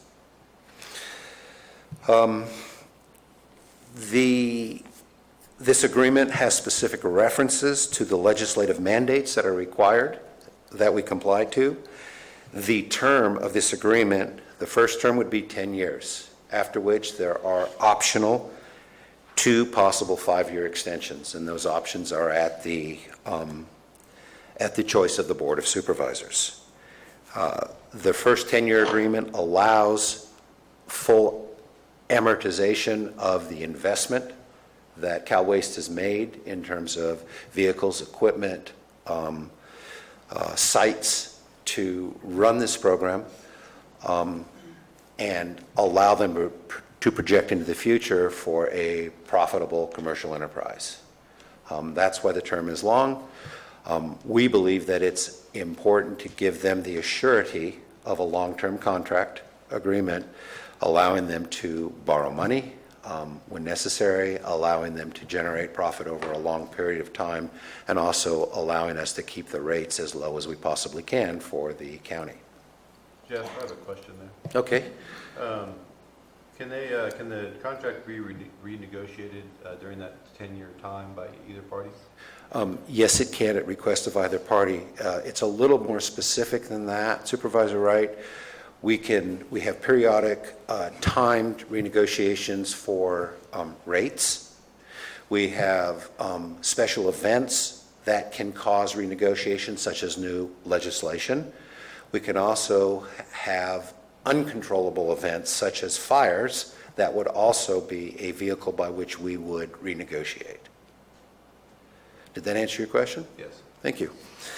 And please, board, feel free to interrupt at any time.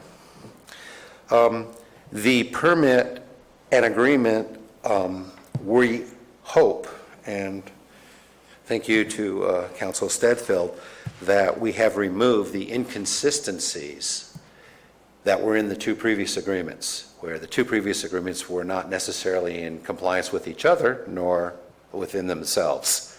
And we hope that we have removed those inconsistencies, and this agreement is consistent throughout.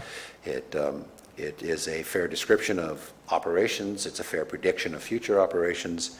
And of course, it moves us towards compliance.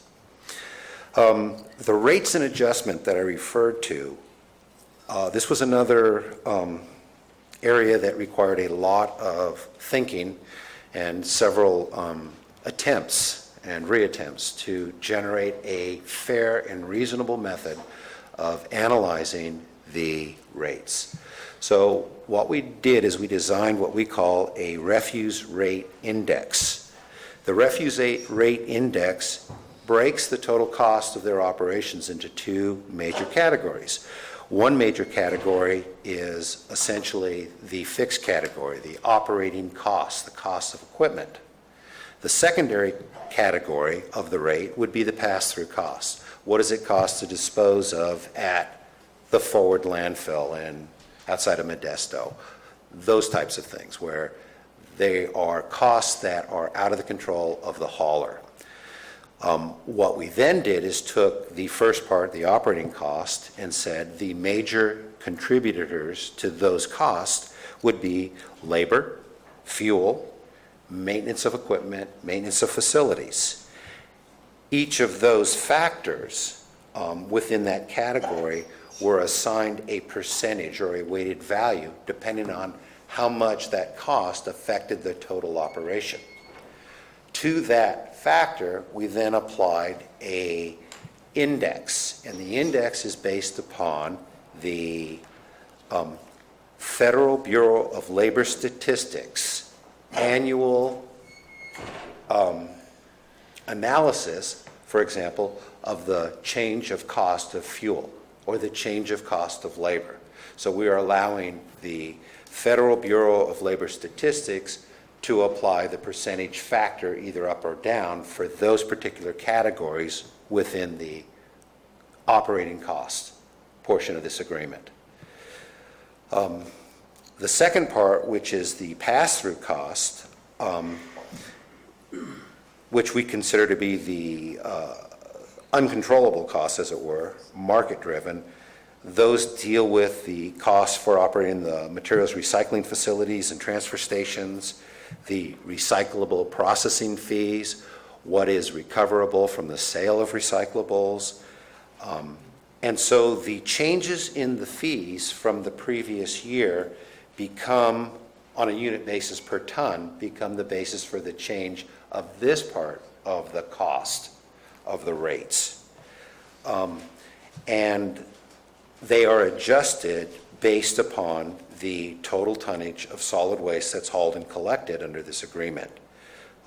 It also includes these pass-through costs, depreciation of vehicles and equipment.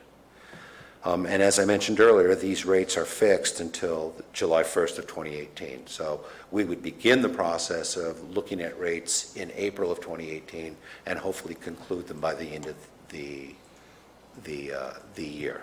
Jeff? Yes. How does this process compare to what other counties do? Is this something you guys made up, or you took it off of a basis from what other municipalities do, or how did you get there? We got here doing both. So my experience, I had negotiated solid waste rates prior to this while I was at another municipality with a different hauler.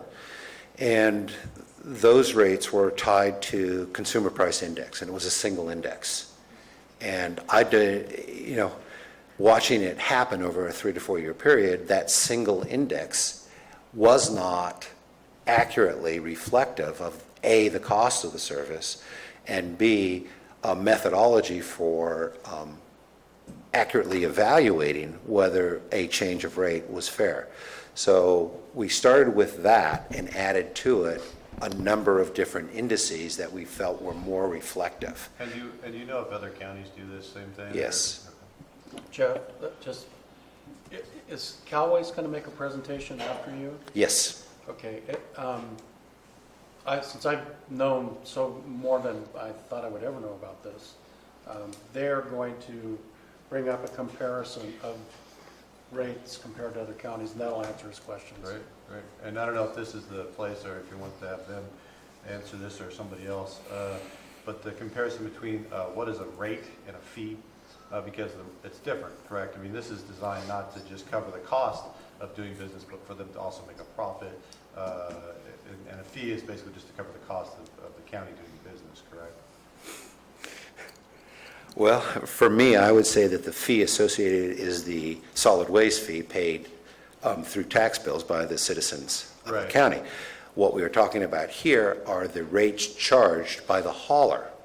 But the rates charged by the hauler are subject to approval by the Board of Supervisors. Right. So so theoretically, there's no law that says we have to, is there a law in place that where we have to look at a specific process or a specific percentage of profit or something like that, or rate of increase for these rates?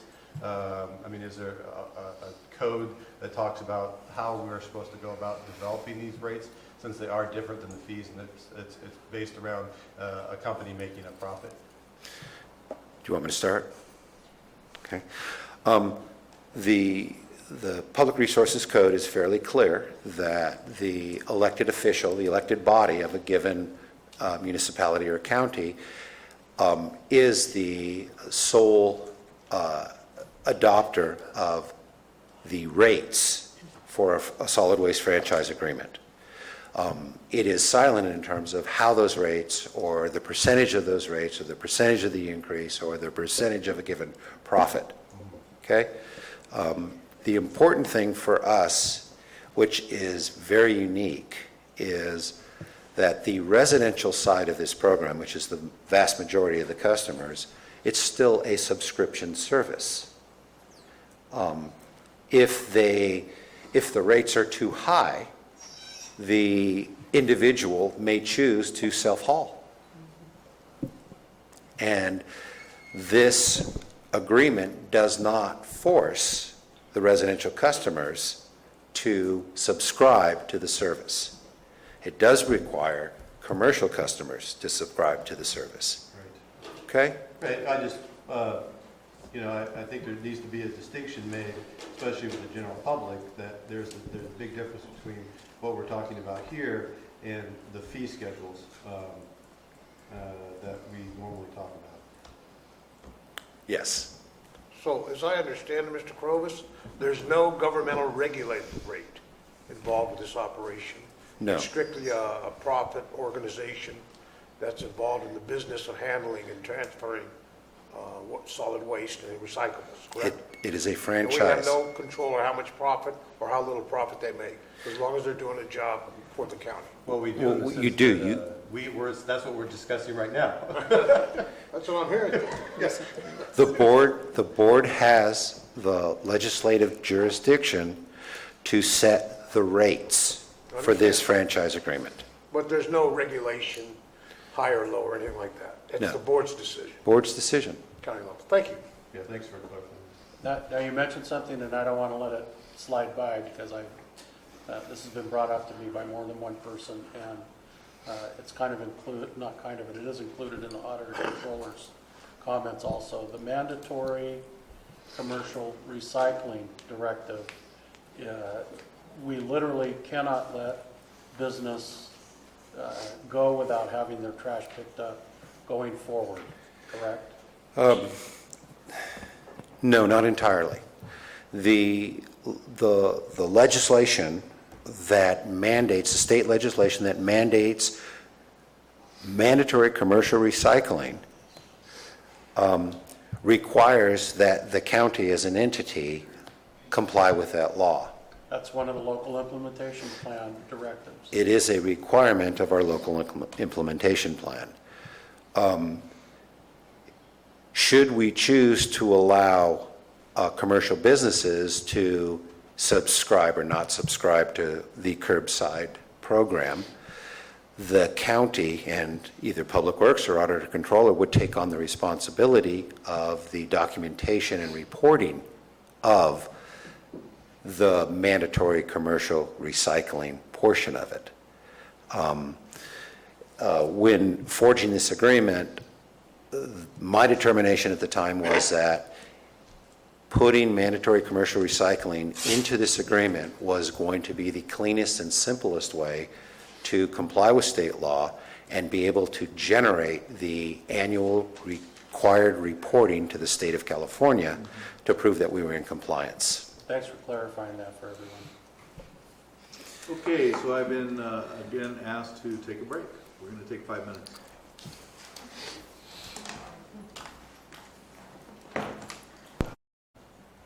Okay, begin. Back in session. I have to make a correction to what I stated before break about commercial. In the flurry of last minute working on this agreement, we removed the provision for mandatory commercial hauling. So commercial hauling mirrors residential hauling where it is subscription service only. That then puts the onus of responsibility for state reporting of mandatory commercial recycling back upon the county, one department or several departments. Of course, it's probably better for some of the smaller businesses should they choose to self-haul. But we will also have to require them to self-certify. I hope that clarifies. The last thing that we're asking as part of the agreement is a rescission of a resolution that extended credit to various franchise haulers within the county. With a single agreement for the entire county, the credit is no longer needed. So I think that's an important provision, essentially historical leftover to get rid of and clarify. The very last thing I think I'd like to discuss before I hand this off to your questions or to Cal Waste is that should there be default in payment of the collection fees by the customers, the primary responsibility for the collection of those fees falls upon the hauler. However, the agreement speaks to the county supporting that collection through the potential use of our ability to lien for non-payment of services, lien against properties. So, for example, Cal Waste is collecting at a residence. The residence doesn't pay. They continue to collect for a month while they're notifying the residents. At the end of the month, the resident still hasn't paid, yet they've collected for 4 more periods. If the residence fails to pay for the collection services that they received, the county can assist Cal Waste in liening the property for the amount of the unpaid service.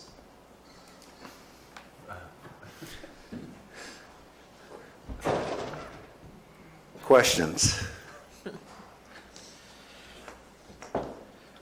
One thing that's kind of floating around out there, Jeff, and before you leave the podium, maybe we can just clear this up right now. I've had comments that this is a prelude to privatization of the landfill at Rock Creek. This really has nothing to do with that. We have an RFP that is coming up that will be presented to the board, which will study the solid waste issues for the county going forward. And if that is going to even be discussed, that would be the time that comes up. It is not, there is no nexus from this agreement to that. Am I correct? You are correct. This agreement really speaks to a subscription service for curbside collection and hauling and diversion of those materials that are subscription-based services. The operations of our transfer stations and our solid waste facilities, closed and open, completely separate from this agreement. Thank you. And I just want to put that to rest so that those people who seem to be worried about it don't have to worry anymore. But that is coming up, right? I do know that. Okay. And I just want to follow up on that, just to clarify from folks that hear that this is being discussed. This doesn't change the transfer station's operation or the $150 fee. Nothing changes at all with the transfer stations with this contract. No. Okay. I'll make sure the public understands that. And Gamby will continue to have that contract. Until their contract expires, I believe, in 2017. And in fact, this contract has nothing to do with Gamby. They're independent contracts. Or with the transfer stations. Right. Correct. Yes. Just want to make sure everyone knows it. So can you clarify why this is not an RFP process?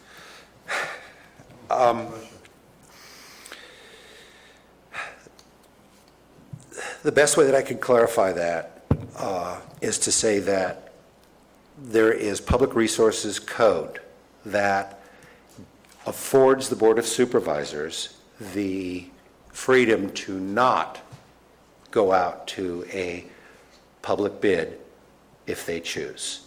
And one of the reasons, and it's hard for me to get into the head of the legislatures that passed that public resource code, but I believe that because the services for solid waste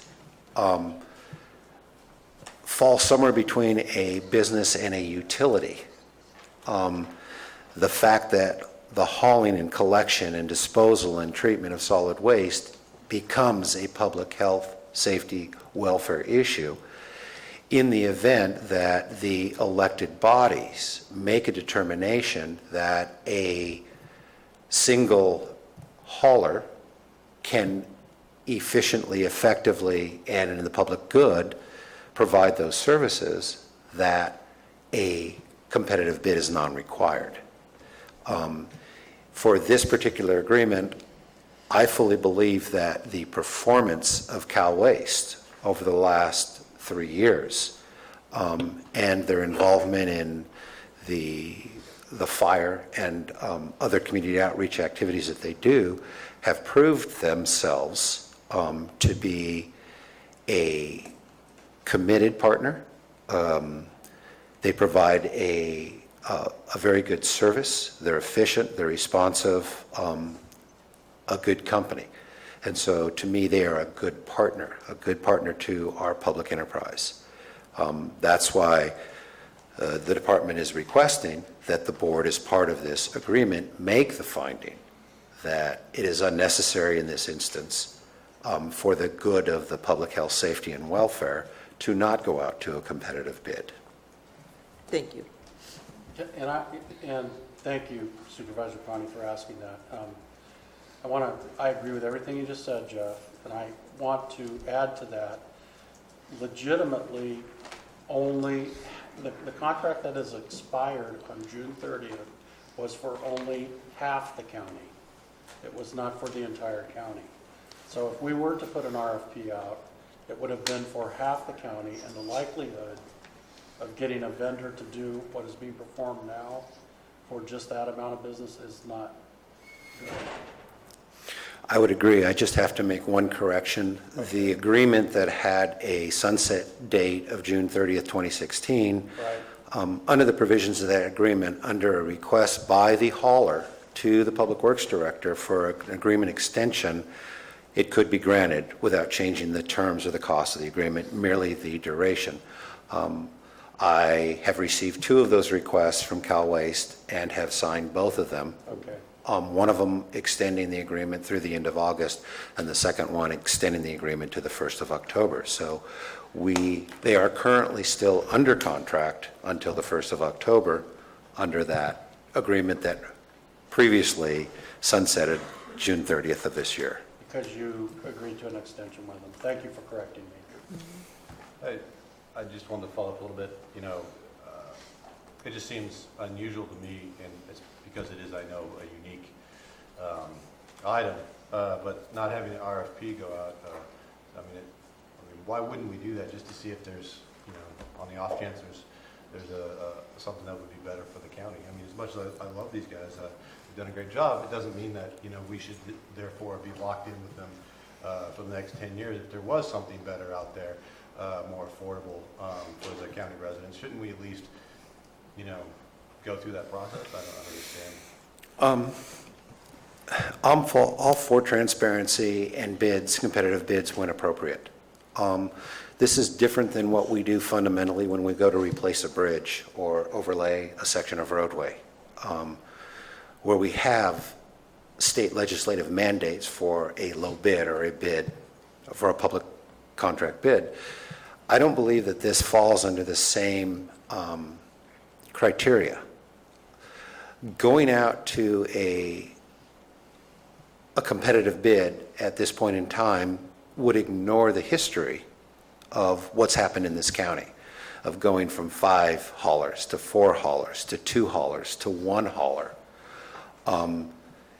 It also includes the risk of us bringing a large corporate hauler in that will artificially reduce the price to get the agreement and then come back and raise the price beyond. And then of course the third reason that I believe that this is justifiable, in addition to what the Public Resource Code says that we can do, is that I do believe that they have proven themselves, and I believe that this franchise agreement is a fair representation of what they are doing, what we need to have done, and it does serve the interests of the citizens of the county. The last issue on this is if we do go out to an RFP at this stage in the game, I'm going to have to ask for yet another extension of the compliance order because I will not have the time to meet my schedule on that. Yeah, I want to say, I think from years past too, when, it was different districts and different haulers, it was just, picking up garbage. Now with state legislation, we have many other kinds of things, for lack of a better word, that we're responsible for in the area of recycling. And so it looks like I've seen haulers where there was an abundance of them. Now it doesn't appear to be that anymore because of the number of legislative mandates and restrictions and such that relate to our garbage. Everything from, the oils and tires to plastics to, just goes on and on and on. So do you see from, your experience and your knowledge of what other entities do where it used to be an abundance of haulers and now we're just down to a few? I mean, is that kind of how the industry has changed over time as well? And perhaps that's yes, the that driving does. force to the Public Resource Code? It does reflect that. And you can see by looking at Tuolumne. Tuolumne County has a single hauler. And Tuolumne County doesn't operate their own facilities, which is different than what Calaveras does. Yeah, just seems that lots of change in legislative mandates when it comes to garbage. The other thing to consider is that if you would compare us to, say, San Joaquin County, which is an adjacent neighbor, they're fairly widespread. They're located on a number of state highways, access-controlled state highways. They have more than one hauler. But they also have a significantly larger population in a comparable geographic area. So you've got to look at Calaveras County being a widespread county, approximately 700 to 800 miles of county road, with residents spread throughout, very, very widespread. Not a lot of residents, 45,000 people, 20 some odd thousand households. There is not a lot here that would interest a very large corporation. And it is a significant investment to commit to the number of trucks, the number of facilities it takes to provide a service here. I believe that Cal Waste is banking on a long-term contract with small yet consistent profits over a long period of time. Yeah, I just look at this, despite, RFP or not or whatever, but it's almost like what we dealt with ambulance. We used to have 5-6 companies in the county who worked on specific areas, and over time we found that it was inconsistent in service and staff, level of training and the equipment used, and on and on and on, to where we had to go to where we're pretty much a single user in that regards. And I just see that kind of happening more and more with these kind of, common services that we depend upon and need in our counties to take a look at. So just a general observation I see with that. I agree with you. I see the same things. So, as a business owner, I remember the previous waste hauler, and it was very inconsistent. There was times when my garbage was overflowing for an extra week or so because we just didn't have the consistency. They had a hard time keeping drivers. The drivers that would come would leave right away, a lot of them, so they were never the same driver to know your area, which, by the way, my building got backed into twice because of that, basically. Also, the consideration is when you're allowed to, as a business, when you're allowed to build consistencies within your business, then you're healthier and better for the communities. We have crazy roads up here. We all know that.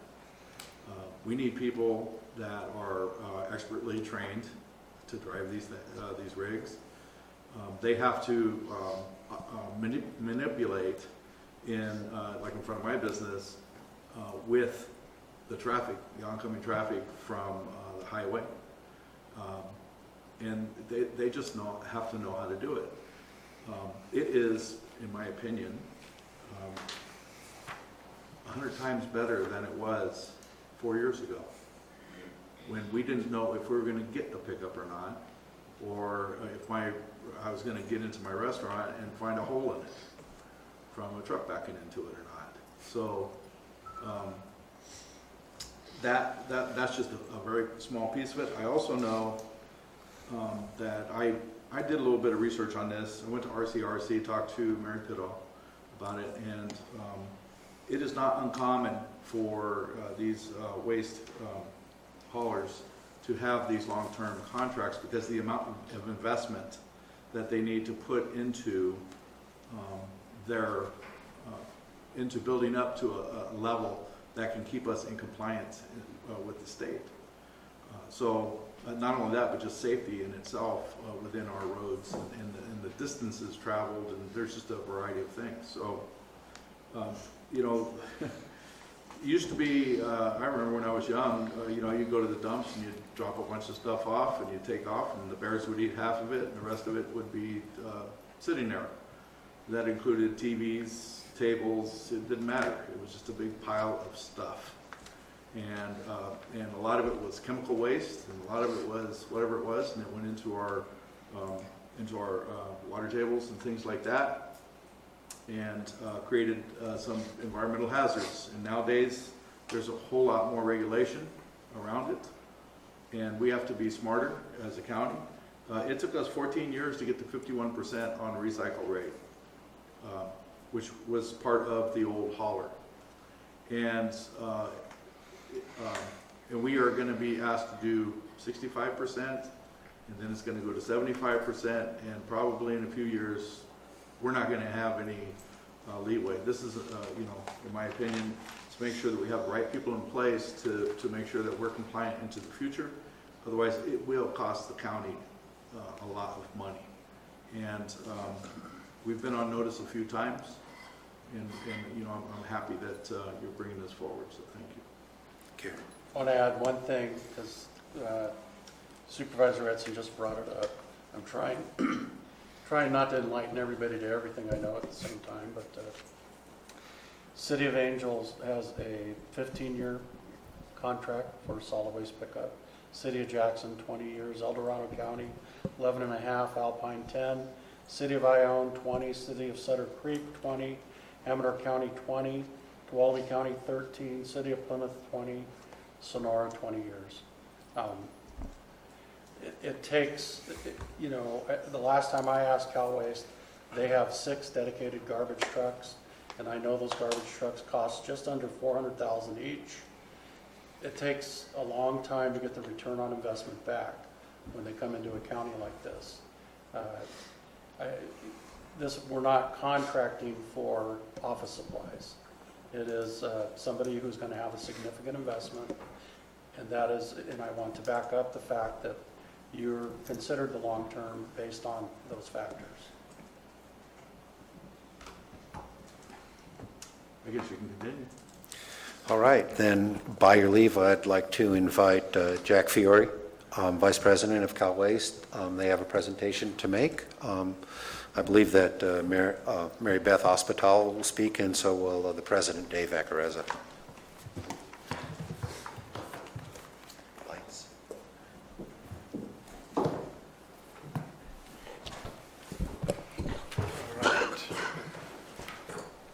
I'm Jack Fiore, as Jeff said. I'm the Vice President of California Waste Recovery Systems.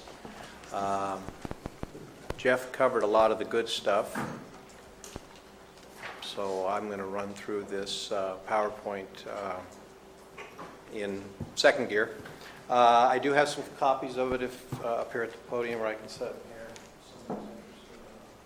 Looking on that in that way. As we've been working with Jeff for what's now 10, 11 months on this project specifically, and watching what's developed as a result of that, we kind of see things as the perfect storm here in Calaveras County.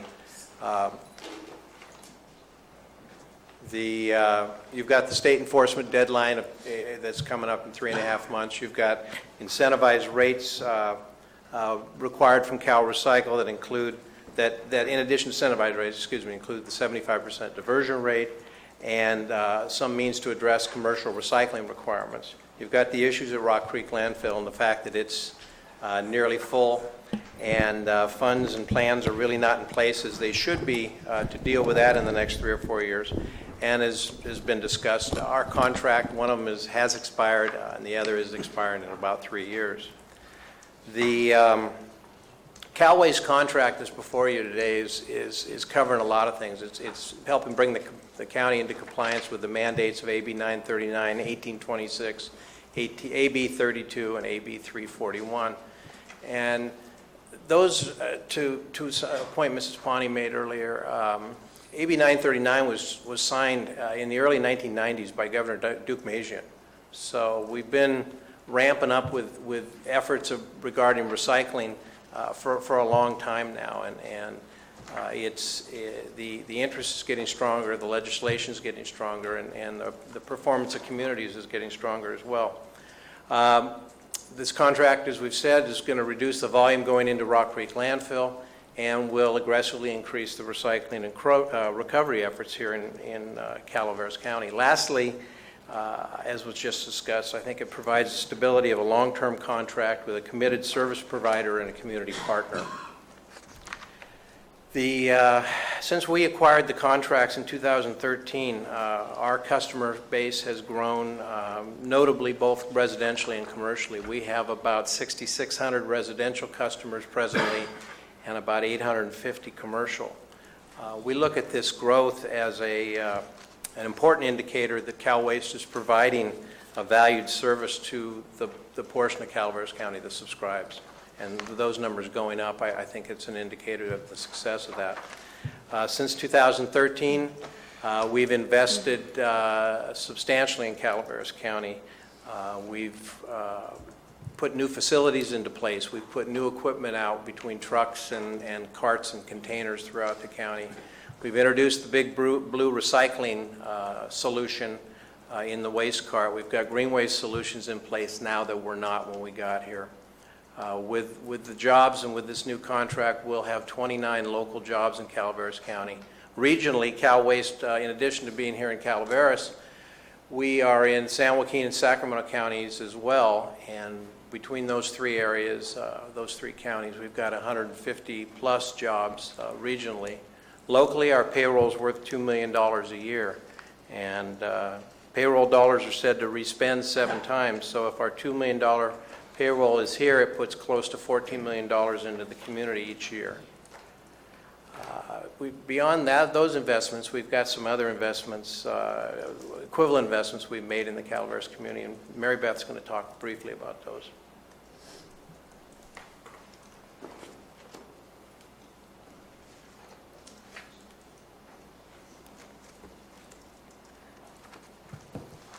Good afternoon.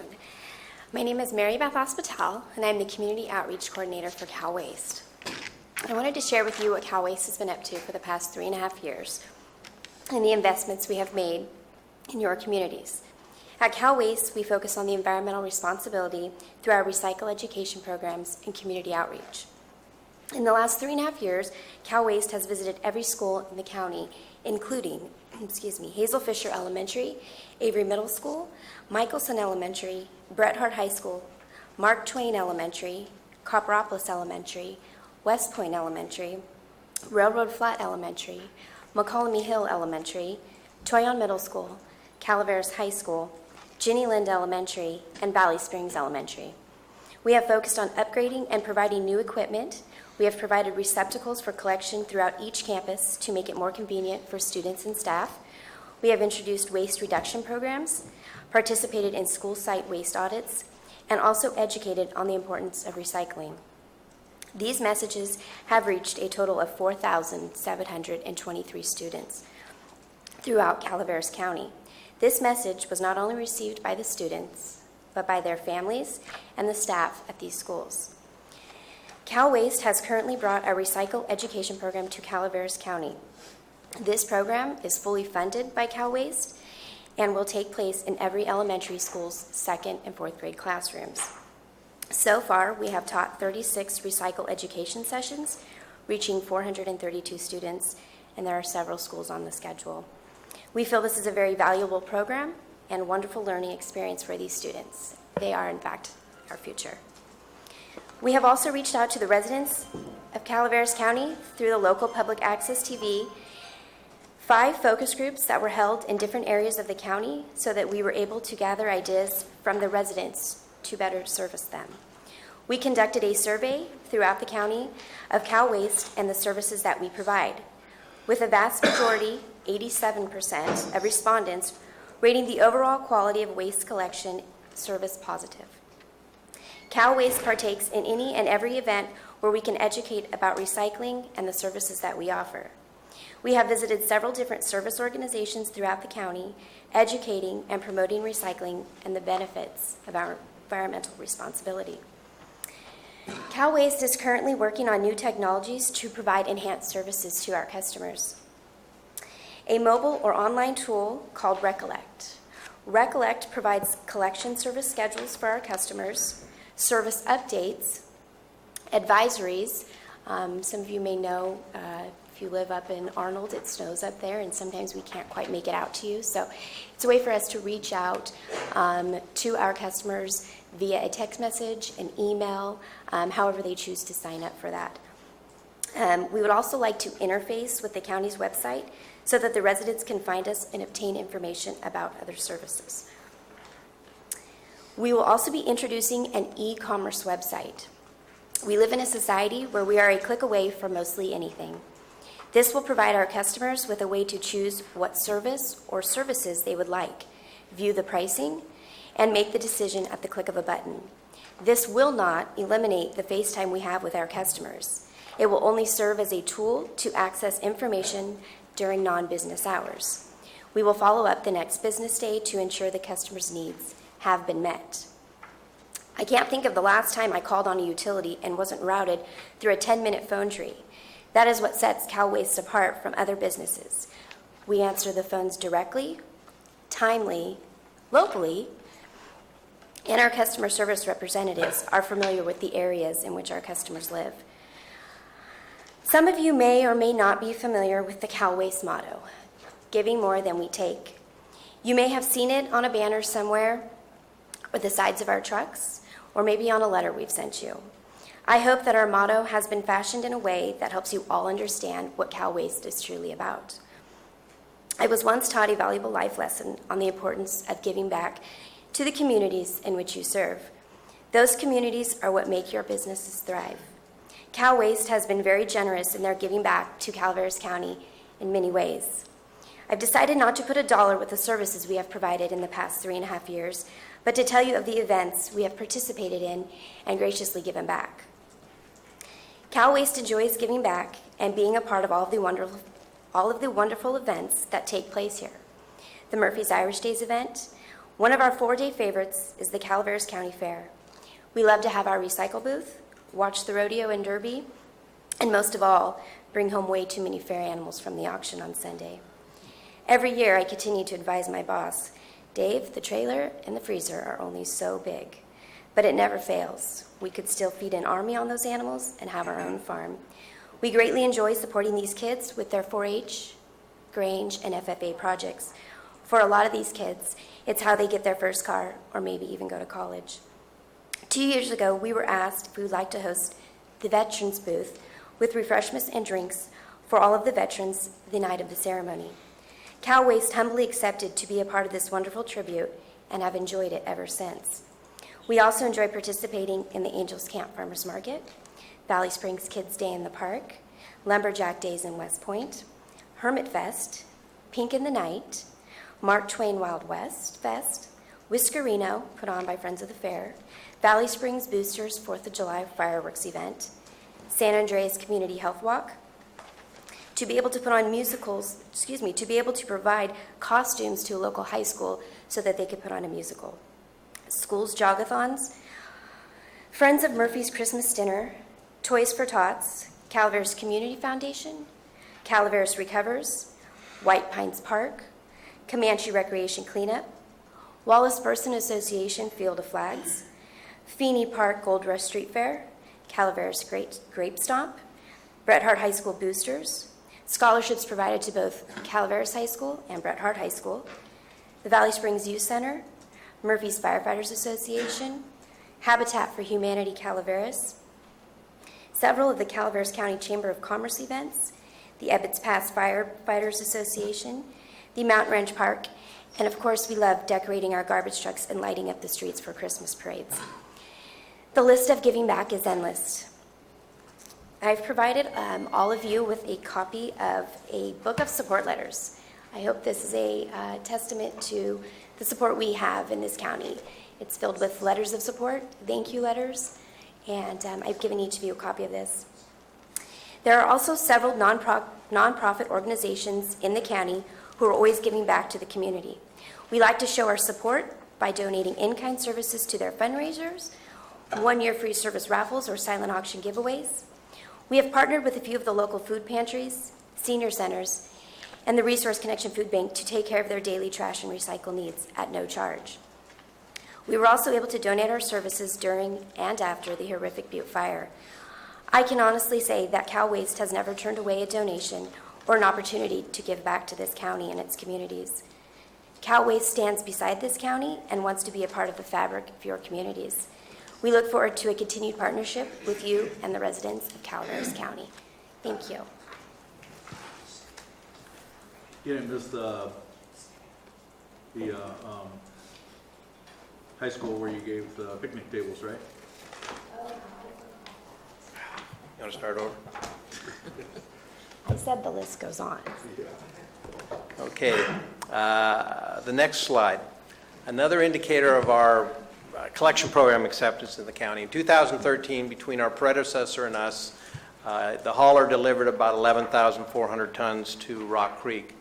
This year, with what we've hauled to date and projecting forward to the end of the year, we're closer to 13,000 tons. So again, growth, customer base growth, while recycling flattens out that slope a little bit.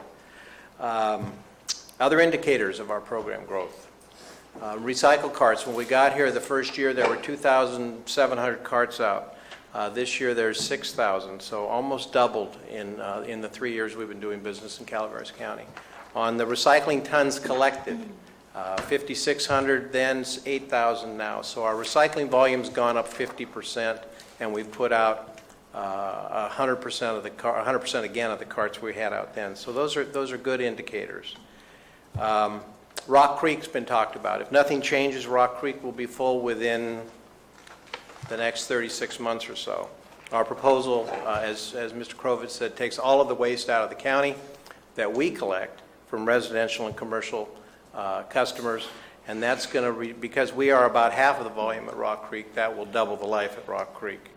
That will give time for plans and funds and everything else that needs to be developed and acquired in order to close the current cell and open another cell. Key elements of the contract: single 10-year contract with 2 5-year extensions. Uniform rates throughout the county. Currently, there are 10 rate schedules in Calaveras County, and there are more than 110, 115 rates throughout those schedules. So this will clean it up considerably. This will make a much better effort of rates countywide, comparable programs in each areas. Increased services. We've added things like on-call service programs for residents that have residences that have seasonal occupancy. We've expanded our drive-in and our walk-in services. The blue recycling cart will become become even a bigger part of what we're doing looking ahead, as will our green waste solutions. Proposed contract includes a 3% franchise fee, which is estimated to be worth $120,000 to $140,000 a year. We also have agreed to provide 90% of the market value of the recycling that we collect in Calaveras County. That's worth an estimated $150,000 to $165,000. So a life of contract value of these two provisions with the extensions is close to $7 million. The basic residential service that we'll provide in the lower elevation areas of the county. And as Mr. Krovitz says, basically Forest Meadows down is a 35-gallon trash cart, a 95-gallon recycling cart, and a 65-gallon green waste cart. Those 3 carts together are combined at that $22 per month service rate you see. Up the hill in the Ebbets Pass corridor, to accommodate the geographical differences up there, it's a 35-gallon trash can and a 35-gallon recycling can. And the big difference is the 3.5-yard handy hauler, and each resident can order one of those per year on their schedule to use to pick up for defensible space cleanup, other green waste cleanup that they might have at their home. The incentivized rate structure, the more you pay, the more you throw away, the more you pay. Pretty simply put, if you look at these are the 3 trash cart sizes that we offer. And again, these are trash only. A minute ago we were looking at trash, recycling, and green waste. These are the trash cart size. $22 for that 35-gallon trash cart along with the recycling and green waste. A 65-gallon cart will be at $47.50, and the 95-gallon cart will be at $79. In each case, those cart sizes include a recycling cart and a green waste solution. But what's important on this slide is the cost per gallon. If you look under the $22 figure, you see 63 cents a gallon. That is the cost per gallon for that cart size. The incentivized rate structure shows that the large cart, going to the far right, is 83 cents per gallon. So again, the more you throw away, the more you pay. It's not just the same cost per gallon, it is incentivized to be more. The next slide is a good comparison of the residential services. And what you see in our column is the cart sizes that we offer when compared to Amador County, Tuolumne County, El Dorado County, and Alpine County. And most of them are pretty comparable with the exception of Alpine. Alpine has one trash cart size that's 45 gallons. They don't really offer a recycling cart solution or a green waste solution. So while they're on the chart, they don't contribute a lot to it. But if you look at the bottom portion of this slide, you'll see the rates. And while our rate is $22 for that 3-cart package, including the 35-gallon trash cart, you can see that Amador's is $20.70 to $28.49. They've got a range. They've got multiple rates up there. Tuolumne's at $26.93, and El Dorado's about the same as ours, a little higher at $22.50. So they're good comparable rates. We're lower in almost every case. On the commercial side of the discussion, these are a complicated set of rates as well, from the standpoint that there are 180 different rate options in the contract, in Exhibit A of the contract. And that's based upon the container size, the frequency of service, 1 time a week, 2 times a week, 6 times a week, the number of containers at your site. So those are all factors that can influence a rate. But looking in the most simplest of approaches, the first row shows one cubic yard container 1 time a week. And our rate is just under $70. If you look across at the other 4 counties, the blue-colored rates are where their rate is lower than ours, and the red-colored rates are where their rate is higher than ours. So you can see that there is a pretty good mix. Well, in every case, we're not always the cheapest. I think overall we're pretty comparable to what's going on in the neighboring counties. John, question on that slide. Does that include the trash and recyclable? On commercial, it does not. And the reason that they are separated for commercial customers is because the solution for recycling does not necessarily parallel the size for the solution for trash. Somebody with a 3-yard trash container might only need a 1-yard recycling container, or a 1-yard trash container needing a 3-yard recycling container. So it's kind of customized. So it's customized, and there is a rate schedule separately for recycling, independent of that. Good question. Last slide is a roll-off rate comparison. Roll-off bins are the large 10 cubic yard to 30 cubic yard bins that are typically used in an industrial plant or a construction project or for a very large cleanup. These bins our truck delivers them to your site, where you set them off. The customer fills them up over a period of days or weeks. When he's finished, we come back a second time to that site, we pick it up and we haul it off for either disposal or processing. The rates are further complicated by the fact that in not only in Calaveras County with what we've proposed, but in the other counties, generally they are a haul charge and a disposal charge. So it's not as simple as saying $69.63.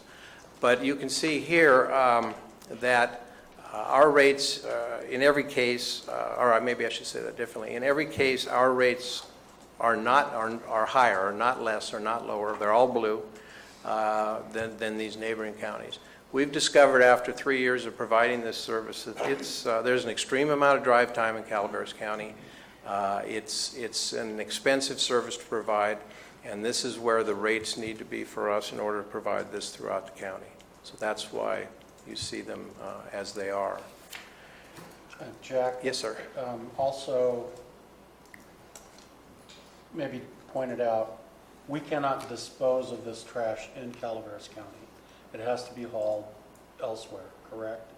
The roll-off trash and construction demolition loads, those will continue to, they will go one of two places. They'll either continue to go to Rock Creek, or they'll come through the transfer facility that we intend to build once we get it permitted. And we'll do the sorting and the reduction of the waste to the best that we can before it goes to Rock Creek. This waste stream will not leave the county. Okay. The commercial waste stream will leave the county, and the residential waste stream will leave the county. Okay, thanks. The construction waste will still remain. We'll stay here, right. So, back to the perfect storm. I think we touch each corner of where I started. The contract benefits Calaveras County in that it helps in your conservation of regional assets, natural resources. It helps you to become compliant with the Cal Recycle mandates before their December 31st deadline. It helps Calaveras County get on track for all of the diversion requirements, most notably the 75% diversion requirements, which coming in 2020. And it also benefits the county in that it doubles the remaining life of the Rock Creek landfill cell. So with that, I would like to introduce Dave Vaccarezza.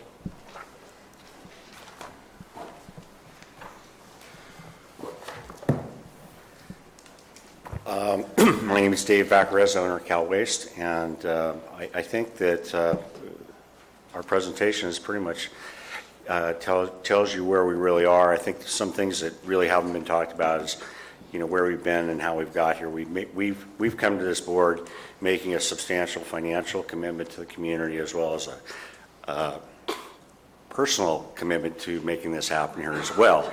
And I just want to say is that we've stepped up and put our money where our mouth is, and we're here to stay, and we want this contract.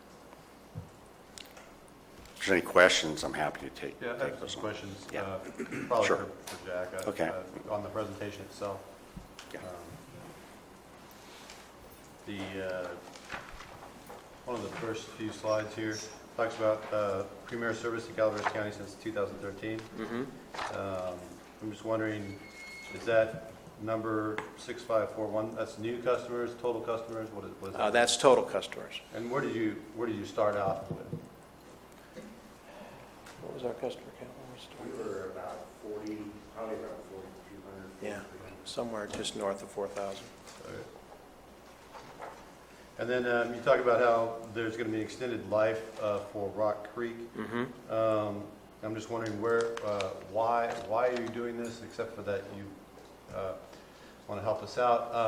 But where does that trash then go, and how are you making that profitable? The plan with that trash, the residential commercial trash we're talking about, is that it'll go to the transfer station we're going to build, and it will be consolidated into larger loads, and it'll be hauled to a landfill down in San Joaquin County. We're doing it because we saw that opportunity to be part of the solution that's needed here in Calaveras County. So San Joaquin County agreed to this already? Yeah, the landfill has. Yeah. Yeah, landfill space has become a commodity in the last 15 years. You were talking earlier about what is developed in our industry, and landfills are hungry for tonnage. That's how they keep the lights on. So I compared landfills to jail cells. That's probably a good You know? comparison, yeah, unfortunately. We look at selling some of our jail cells. Yeah. Well, it's a hard concept to grasp onto, and I hesitate to bring this up because if I don't explain it right. But with the state mandated restrictions on what goes into a landfill, your garbage actually is becoming more valuable. So their willingness to invite you in for a better rate is increasing. Am I correct so far? Yes. Okay, and that's going to get more so as we get closer to that 2020, because basically they need, and you just said it, they need the volume to make their landfills cost effective. So by allowing you to take a good portion of our garbage out of the county, you can go wherever you can dump it the cheapest, basically. Right, right. And we don't fill up Rock Creek. Right. With any universe of customers, 100 residential customers, you hope that if you're running your programs well, that the 100 tons they threw away last year will become 96 tons next year and 95 tons the year after that, because their buying habits are improving and they're throwing away less because they're more conscious of recycling. The result of that is the landfill that got the 100 tons last year only got 95 this year and 94 next year, and consequently, a landfill investment, as you well know, is serious money over a large term, and so they, as their customer tonnage reduces, they find themselves out looking for replacement tonnage. So back to the shipping it down to San Joaquin County. So it's more profitable for you to do that, and that's kind of an incentive base for you to do it, because hey, we make money. Calaveras County doesn't have as much space in there. They have more space in the landfill, so it's kind of a win-win situation. Yeah, I can't say it's more profitable because there is a disposal fee down there as opposed to the fact that there is not a disposal fee in Calaveras County. But we were able to put the numbers together with the economics of transferring, consolidating smaller loads into larger loads to make that work on our side and still be able to offer a competitive rate and a solution to the landfill issue here. So it was kind of that was the approach. And then as far as the transfer station you're talking about, what kind of permits are needed for that to happen? I mean, is it just an over-the-counter kind of permit? No, it's there are two primary permits. There's a land use entitlement and a solid waste permit. Okay, and so but this part of your plan is dependent upon that transfer station being approved? Yes. Or what happens if it's not permitted? Well, then if it were not permitted, we would have to go find another site and permit one in another location. This was a site we acquired the year before last with the intended purpose of building a transfer station there someday. Sure, I just worry whenever I hear we're going to do this, but first we have to get this permit, and yet we all know what that can mean sometimes. Yeah. We're prepared to begin hauling out of county immediately, but in terms of consolidating the loads, we won't be able to do that until the transfer station is permitted and built. I got a couple more. Okay. So on the franchise fee of 3%, how did we arrive at that? Kind of a little bit of a conversation about what was a reasonable approach. Franchise fees are all over the board. San Joaquin County, for example, has none. Sacramento County has 8.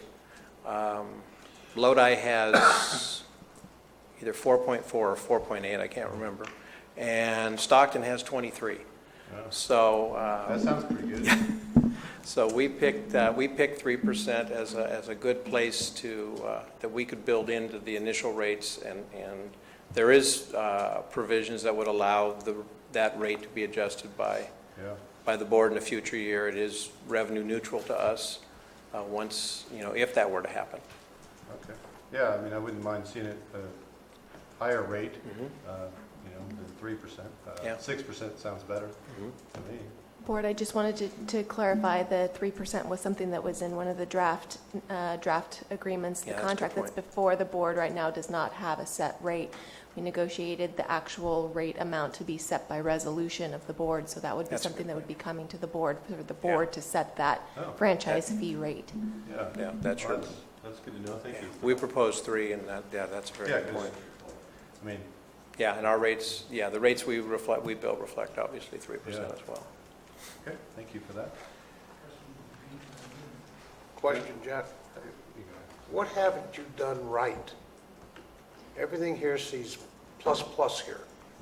Is there any problems that we need to know about? Any hurdles that you faced as an entity doing this service with the county? I think Supervisor Wright's observation about the facility and needing to get the permit, that's, it would be nice if we were ahead on that as opposed to behind. We lost some ground on that with the fire. And I probably would be in a different place on that particular question. Mary Beth's right. We have bought a lot of farm animals. I'm not too sure. Getting a little tired of feeding those. But we're here trying to do the right thing because it's the right thing. And we all got to go home at night, including me, starting with me. And I got to be, I got to feel good about what I've done and what I've said. And I hope we've done a lot of right things. I just want to take a quick moment. Question for Mr. Krobus.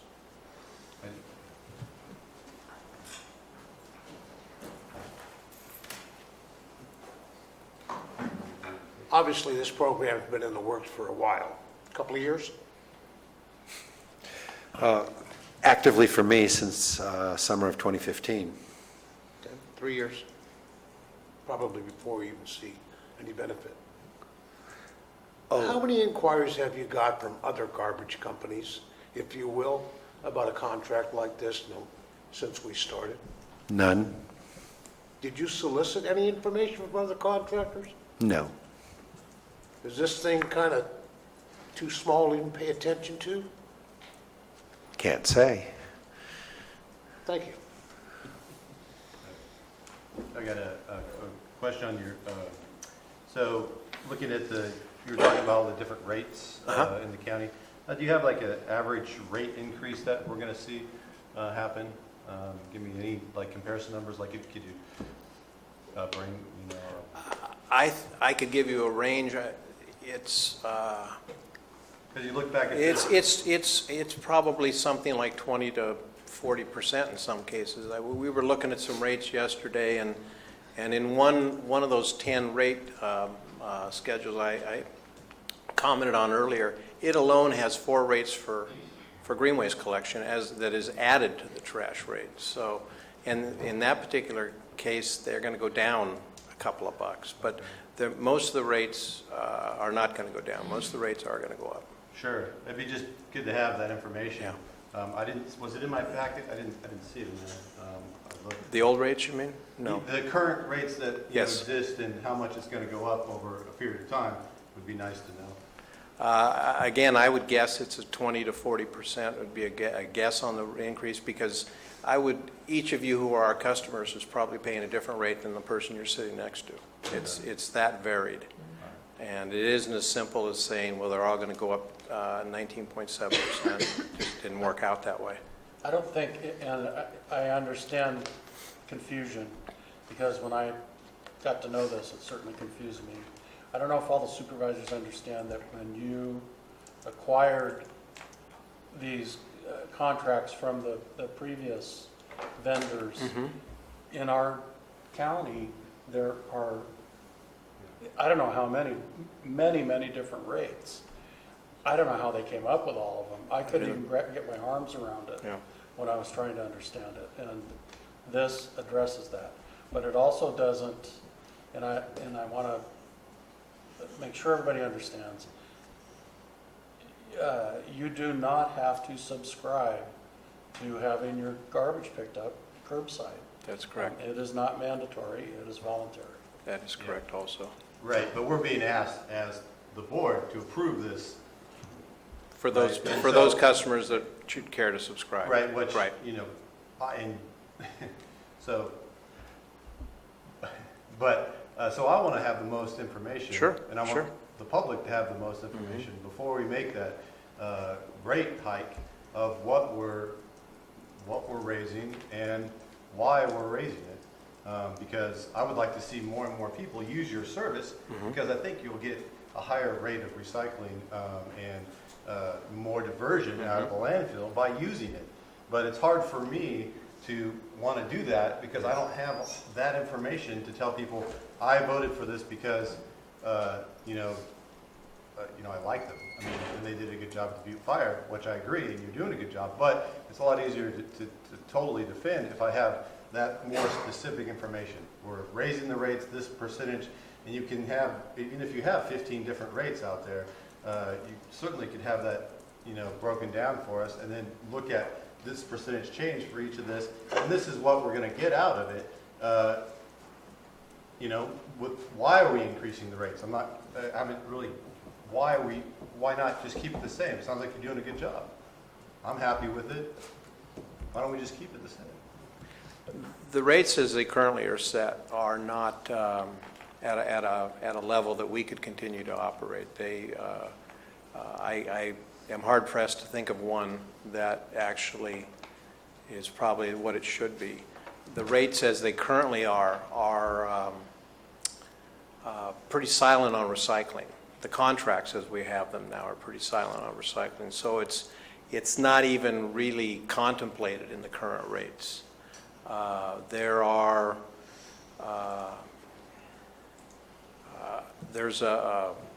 think it's the Valley Springs list I was looking at yesterday and trying to take the comparable of the smallest cart and the middle-sized cart. In some cases, you add about $4 for recycling, for green waste. You move down 3 lines on the price list, you add $11 for recycling, for green waste, excuse me. So we could certainly do the math and run those out, but it's not an endless list, but it is a long list when you contemplate. In some areas, recycling green waste is silent, and in some areas it's mandatory, in some areas it's voluntary, But we spend a lot of time on this stuff. And this stuff here, which I appreciate. But I would rather, besides that stuff, have that information, and then and these are the costs associated with our program, and that's why we want to have this increase. Yeah, 40%. That's really where your rates are going. If you want to look across the board, I'll take the high road and tell you it's high. We've been operating at a deficit since we've been here. And, the contract is silent. It's a garbage collection contract for house-to-house collection.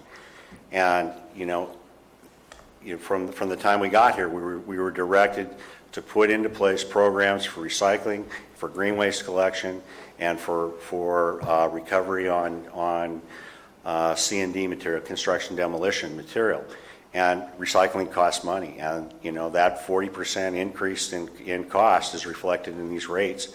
And recycling does cost money. And I would like to be able to do it just as a service and provide jobs, but we've got to be able to make it sustaining, and these rates will make it sustainable. So that's being really, if I'm going to give you a number, I'd rather tell you 40%, and it's really 35, but I would take the high road here and tell you these rates are getting hit pretty hard. So, Dave, I have a question. Yes, Very sir. important. We're all being kind of selective here. Let's talk about District 3. Yes, sir. Above Forest Meadows. Yes. On our garbage can pickup service, unfortunately, I had the opportunity to come down to our meeting this morning and saw 2 garbage cans kicked over and rummaged through. How are we going to deal with the bear problem? Bear problem is a tough one. We've got, there are carts out there that are bear proof. If you go to other counties, there are building ordinances that require that you have a bear enclosure. And really, that's really what it comes down to, the homeowner's responsibility to have an enclosure that we can put these carts and cans in that is bear proof. And I mean, there's a whole industry built around bear proofing that that we're always constantly out there exploring.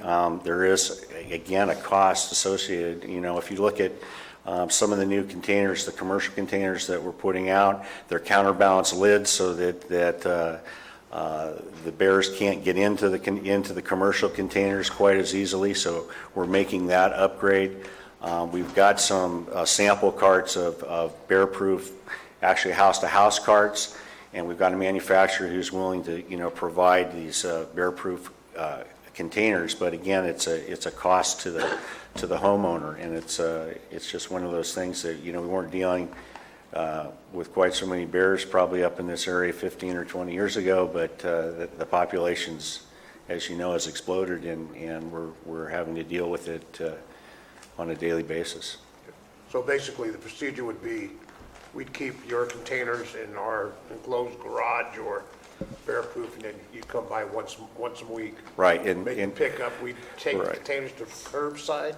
No, actually, if you've got a bear enclosure, we provide walk-in service. So we walk into where the enclosure is, we take the container out, take it out to the truck, and then bring it back and put it back in the enclosure. In some cases, the enclosure is locked. So it's a very labor-intensive, but it's just the way the collection has to be up there, particularly when you add that to the snow factor up there as well. So And that's all included in the rate? it is all included in the rate. Thank you, Dave. Yes.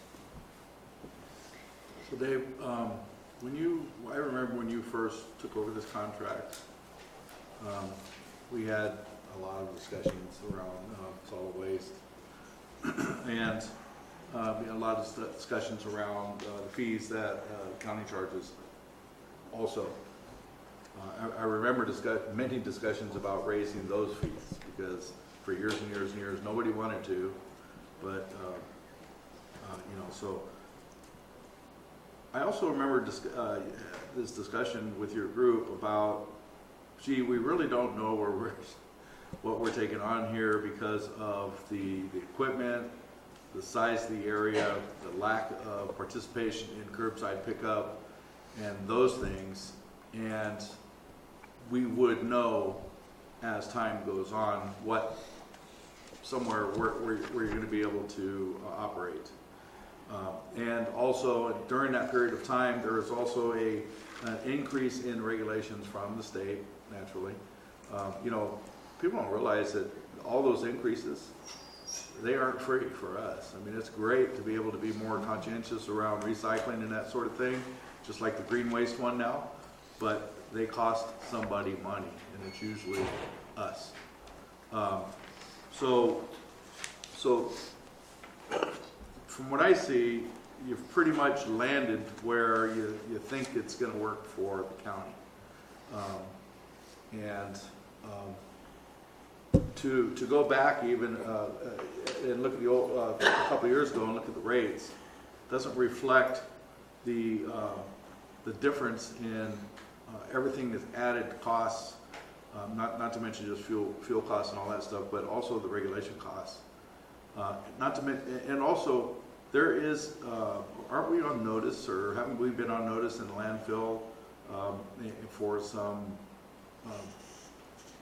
being close to not meeting regulations, or and when those things start getting fined, we're at like some pretty heavy duty fines, if I'm not mistaken, right? Somewhere around $10,000 a day.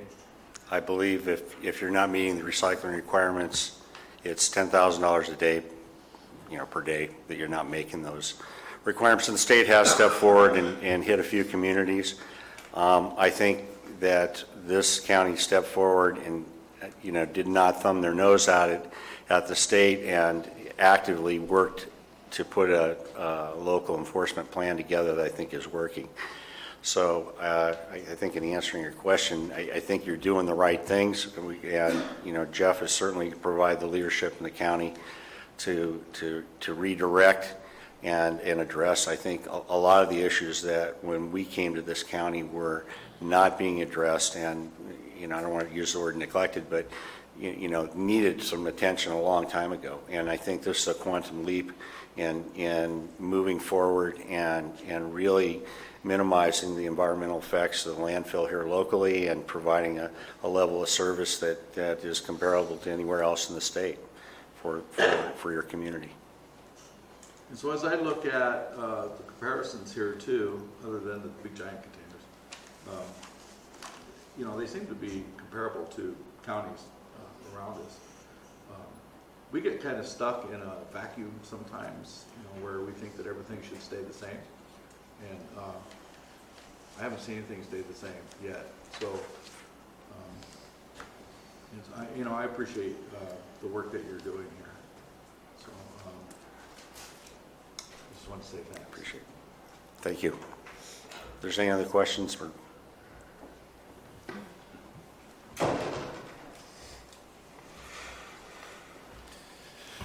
If I may address some of Supervisor Wright's comments on the rates. When I was researching the staff report for this item, I went back into the 90s searching through resolutions to find out how often rates were increased by the board. And in the last 20 years, I would say approximately 13 or 14 times. So it happens consistently. Occasionally it happens every year. Occasionally it happens every other year. We haven't seen a change since Cal Waste has taken this contract on. So I think that, as Dave referenced, the expectation is that the rates will continue to increase over time. And every time we have a change in regulation or an increase in the regulatory environment, we can expect rates to increase. As our workforce ages, we can expect our rates to increase. So there are a lot of factors that cause it to happen, and it will continue to happen. And what I can say is that it's a repeat, but one of the main goals for this 2016 contract is to try to keep the basic residential rate approximately where it is today and then move on with a plan into the future. Other rates, as you saw with the haul-off boxes, went up fairly significantly. I was just looking for like you know, these are the costs that went up, you know, like due to X, Y, and Z regulation or cost of doing business, whatever. This is the cost, these costs went up, you know, these expenses went up, and therefore we need to raise the rates to cover those expenses. That's, I mean, and maybe it's just not possible to do that, but it would make me feel a lot more comfortable approving rate hikes if I knew what the actual costs that have increased and like a breakdown of those. And that's what I was looking for. Yeah, and maybe that's not the reason it's so difficult is that when you parse out all of the rates for residential, commercial, industrial, temporary construction type activities, you have a large number of different rate structures. The other thing you have is that every year our operations are changing. As our recycling component, our diversion component goes up every year, there's a cost associated with that.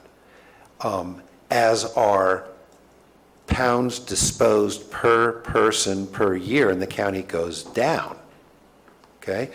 What's happening is that you're shifting the pathway of your solid waste so that the pathway that used to go to the landfill now goes into diversion activities. Diversion activities are much more expensive because obviously people are going through, they're sorting, they're packaging, they're sending off to various recyclers, sometimes overseas.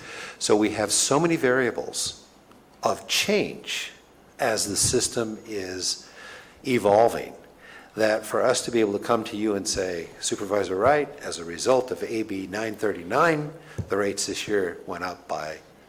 Well, not the rates, but just the cost of doing business went up by. Yes. I can give you one quick example. So at my restaurant, we had one container and a small container for recycling. That was all inclusive. It was like $60 a month. And so, and we get our garbage pickup and recycling. But now the recycle container is 3 times the size or 4 times the size as the garbage container.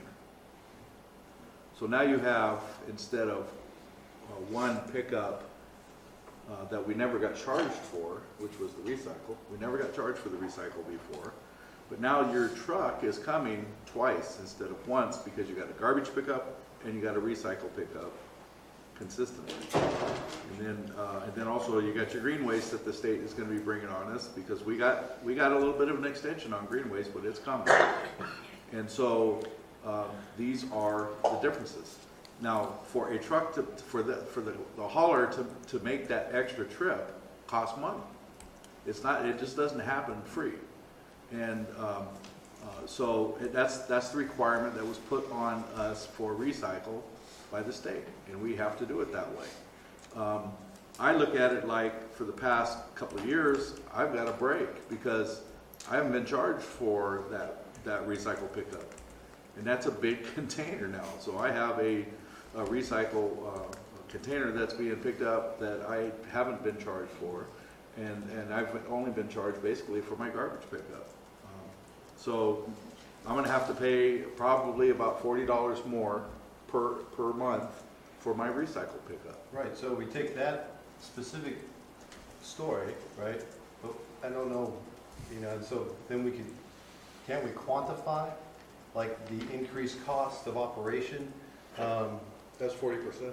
Well, right, but you just made that up. I mean, that's one story. I'm not saying you made up the fact. I'm just saying that that's one story. That's not reflective of the entire county, especially because you're talking about, there's a lot of difference. So that's what I was looking for, is something that's like your story, except for, on a whole county-wide level, so we know what the actual cost increase are. And then does this rate increase, does that justify, that rate increase, is that justified for the added cost? That's what I'd like to know. I don't know if you could actually quantify what the increases are at this point, because we have a sordid history of this in our county. And we've only had one business doing this since 2013, and legitimately they've been combining 2 different contracts. Before that, we've had different vendors doing this. We haven't been able to track what the increases would be.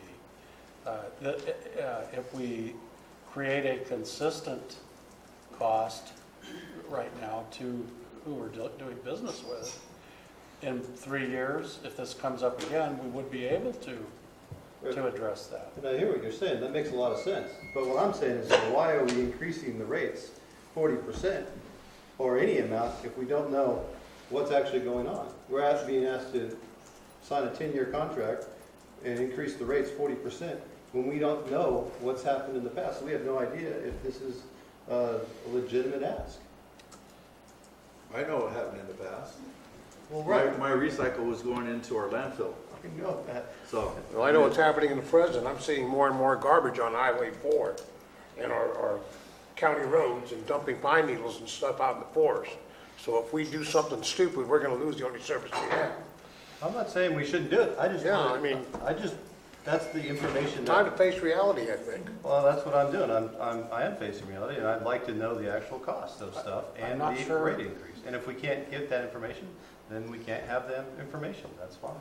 I'm not sure if that can be determined at this point, Supervisor, because we don't have a history of it. As I said, there has been no consistency. It took me a long time to wrap my arms around just understanding the fact that there wasn't a consistent rate. We have a county of 45,000 people, depending on when you do the count and when you don't do the count. And they have very unusual collection practices. I remember last year, Supervisor Edson and I were responding to a constituent way out at the end of Hogan Dam Road, and here are 2 trash containers in the middle of nowhere. And later at a solid waste task force meeting, I asked him, you really send a truck all the way out there to pick it up? And he says, yes, we do. It's like 45 minutes one way. So we're not dealing with a municipality of like Lodi where it's 100,000 people within a city limit zone. We're dealing with a garbage company that's trying to pick our solid waste company that's trying to pick up solid waste over a county with 1,070 dry square miles, or 1,040, I believe. And I think your question's valid. I think it would be almost impossible to answer at this point. The variability of what we're discussing makes it very, very difficult. It's not just the number of rates and the number of services that are provided, but it's the addition of new services and the requirement to provide higher levels of diversion sorting, transportation than was done in the past, makes it difficult to compare where we were even 5 years ago to where we are today. And that's one of the difficulties that we're having here, answering your question. The perspective that I take is a little bit broader. The perspective that I take is that if indeed we can secure a long-term contract for this service provider at a rate that is reasonable, and we have increased the services given to the community, and it's up to them to choose whether they participate or they don't participate, it seems to me to be a win-win-win, especially if it extends the life of our landfill. It assists us with compliance on our local implementation plan. So all of those things to me appear to be a win-win-win. And then on top of that, the agreement structure incentivizes the hauler to become more efficient. As the hauler becomes more efficient, they have the ability to increase the profitability.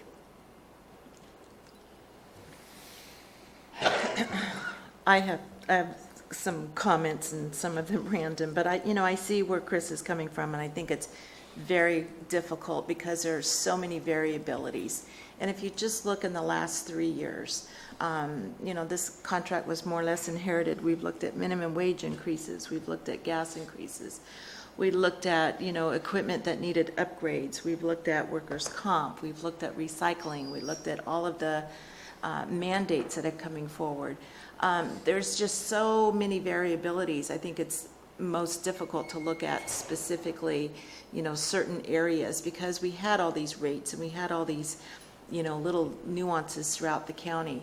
What I see here is an opportunity to kind of, bring all of this together, all of the stuff that's out there, and wrap ourselves around it to be able to say, okay, here we are today. We've thought of all of these things in the last 3 years with this particular company. We as a county know where we're at. Solid Waste Task Force Committee has taken a look at these things. So now we can have a contractual arrangement that kind of rallies all of this together so we can move forward and start establishing these baselines so we can address these increases, because we'll be faced with increases.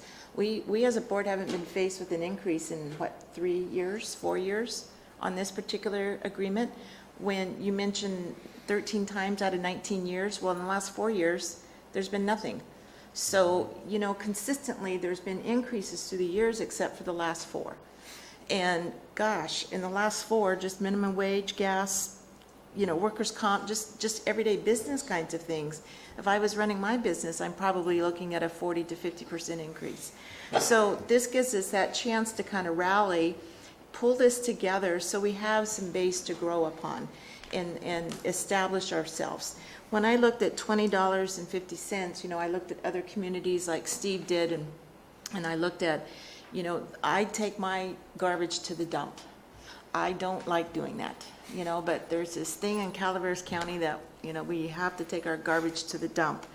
When I look at $20 to have somebody else do it, I value my time at $20 an hour for my truck and my time to do that. My God, I'm going to save. I'm going to go from $80 a month down to $20 and somebody else does it. and I'm not driving my truck 4 times a month, and this person is more efficient in the area. I mean, you know, this is an opportunity to grow, and to grow, we're going to have that volume. And with that volume, we're going to be able to look at all of these kinds of pricing, you know, increases as they come before us. We're going to have a base to grow upon. I'm like you, Chris. I like to see those bases, and I think if you wanted to break it down by, you know, perhaps look at your district and see what Cal Waste does in your district, you might have a little bit better feel for that price increase for your district. You know, I just know in the last 3 to 4 years, just a tremendous amount of cost increase to just a small business. You know, despite being a waste hauler, I mean, every small business has had tremendous increase just in these things alone. I mean, I know Cal Waste pays more than the minimum wage, but they've had to keep up with their wages. Otherwise, it would be a minimum wage. So, I mean, there's all sorts of cost increases related to a small business. So I think now we have an opportunity to start here. We have a contract that includes all of these things that we've not been able to perhaps be in compliance with.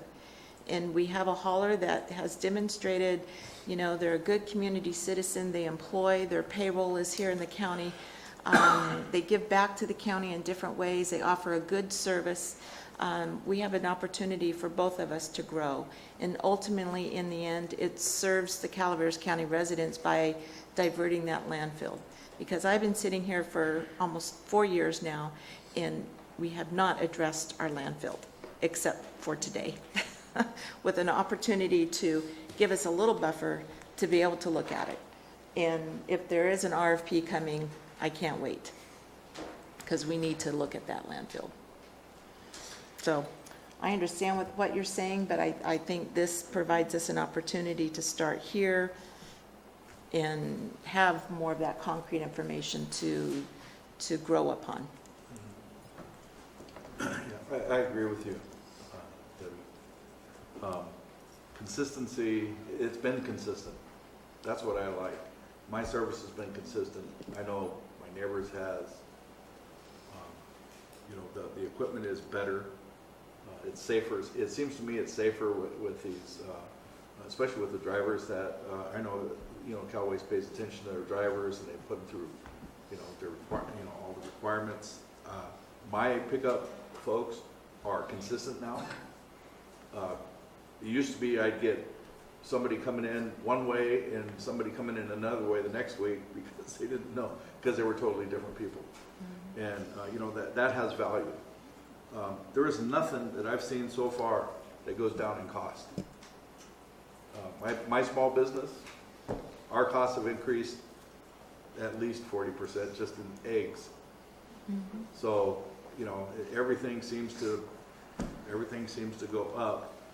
The thing is who do you have that you can trust to do what's right for the county? We've had issues with of compliance ever since I've been on the board, and you know that for you too. And this addresses those issues. It brings in a good good company that we've had a great working relationship with, and somebody that reinvests back into our county.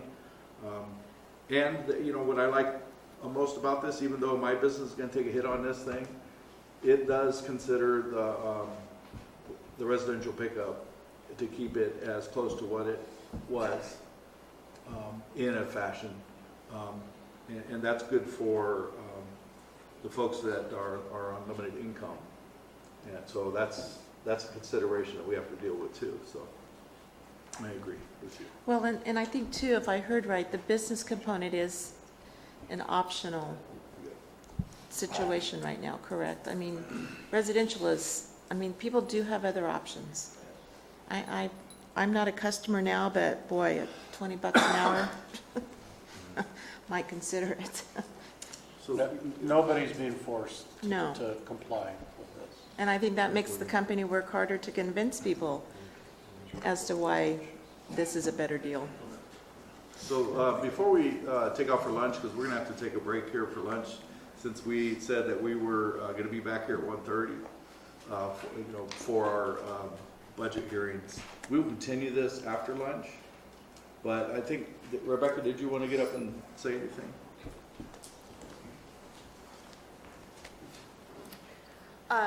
My point of reaching out was mainly in the original draft document, it was mandatory commercial hauling, and that I did have a problem with. Not that it doesn't necessarily make sense, but as a business owner, it's very difficult to build your budget where you don't have that expenditure, and then tomorrow or by the end of this year, you're going to have that. And I think that in itself warranted a much wider discussion so that there could be an understanding of what that meant and why that was in there. And under the state mandate, the requirement is for the local jurisdiction. I think it had to be in effect 2013? 2020. For the education, for the commercial mandate for recycling. There needed to be a program, education. And so, my feeling was then let's focus on that and deal with that. But there's no requirement for mandatory, it's it's the jurisdiction overall needs to reduce its, needs to have that diversion. So I had an issue with that. I had an issue with the fact that I agree. I think Cal Waste has done a really good job. They supported us during the Butte fire. They were one of our big donators for the food waste containers for the residents of this county. They do a lot for the community and volunteerism and philanthropic activities. But at the same time, I saw this as a potential for a 20-year engagement with the county, and I felt that was important that we looked at that, that maybe there is other opportunities out there. And there wasn't a lot of openness to this discussion from a public standpoint, and that I had concerns with. Supervisor Wright, you're not going to get that cost information because we're dealing with a private entity. So it's not like if we were going to question San Andreas Sanitary on why their fees are a certain way. We can, you could call me, I could tell you what their financials were for last year, and I could tell you what their costs are. When we're dealing with a private entity, my books are open if I let you see my books. But, and as a business, and I don't fault them for this, they have to have a profit and they have long-term goals for that. But in terms of correlating the ultimate costs, it's still a business. So that's their, they have to weigh what they want to do for the public as well as what they want to do independently, because no one gets into business for everybody else. You have to protect yourself and your future and your retirement. So you're highly unlikely to get that unless it was a requirement of this county to require financial statements over the last umpteen years to determine what their costs were. But those were some of my issues. A lot of the problems that I saw in the original contract, I would like to thank County Council. I think they did a phenomenal job working with some of those issues. I had an issue with the mandatory commercial piece of it. I had an issue with the if the customer didn't pay their bill, then the county would make the hauler whole, and then it was up to the county for collection. So that language was changed as well. I had an issue with the automatic renewal. I felt that it should be up to the county to decide if that renewal is going to take place. Those changes have been made, and I'm satisfied with those changes. Overall, I did feel like, and the end result could still be the same. They could have still been the only respondent on an RFP. I just felt with a contract that potentially has a 20-year cycle that there should have been more openness to it. And yes, other counties and cities and jurisdictions, they do have long-term agreements because this is an investment. What I don't know is, did all of those cities and counties with their long-term investment single source them, or did they go out? And that's where we're not really necessarily comparing apples to apples. So those were my issues. That's why I shined a light on it. I think that you're correct, Supervisor Ponte. We absolutely need to talk about the future of our landfill, the future of integrated waste here in the county. The landfill is probably one of the most valuable pieces of real estate that this county has. And so I just want to make sure that we treat it as such, and that this contract does give us the potential to defer a conversation, and I want to make sure we don't defer that conversation. It needs to happen right away. 6 years is not that long.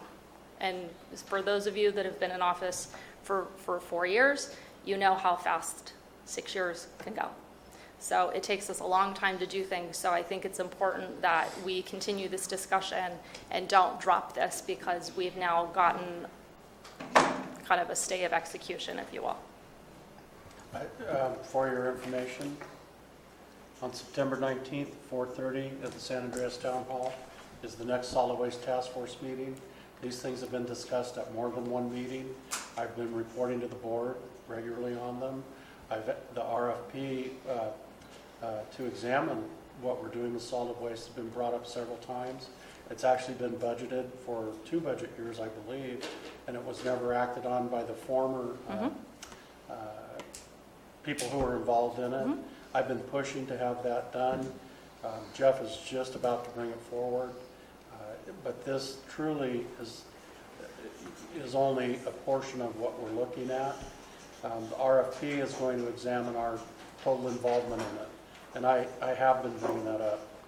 Yeah. And, you know, the important thing is, so while 6 years seems, okay, well, it was going to be, 3 years, and now we've got another 3 years on top of that, we do not have the funds to open a new cell. Absolutely, we don't. So we just don't. And the $150 is not sufficient to do that. The diversion is only giving us a little bit of time, but even if we started tomorrow, 6 years to generate enough revenue in order to gain that much in order to open another cell is looking a little dismal.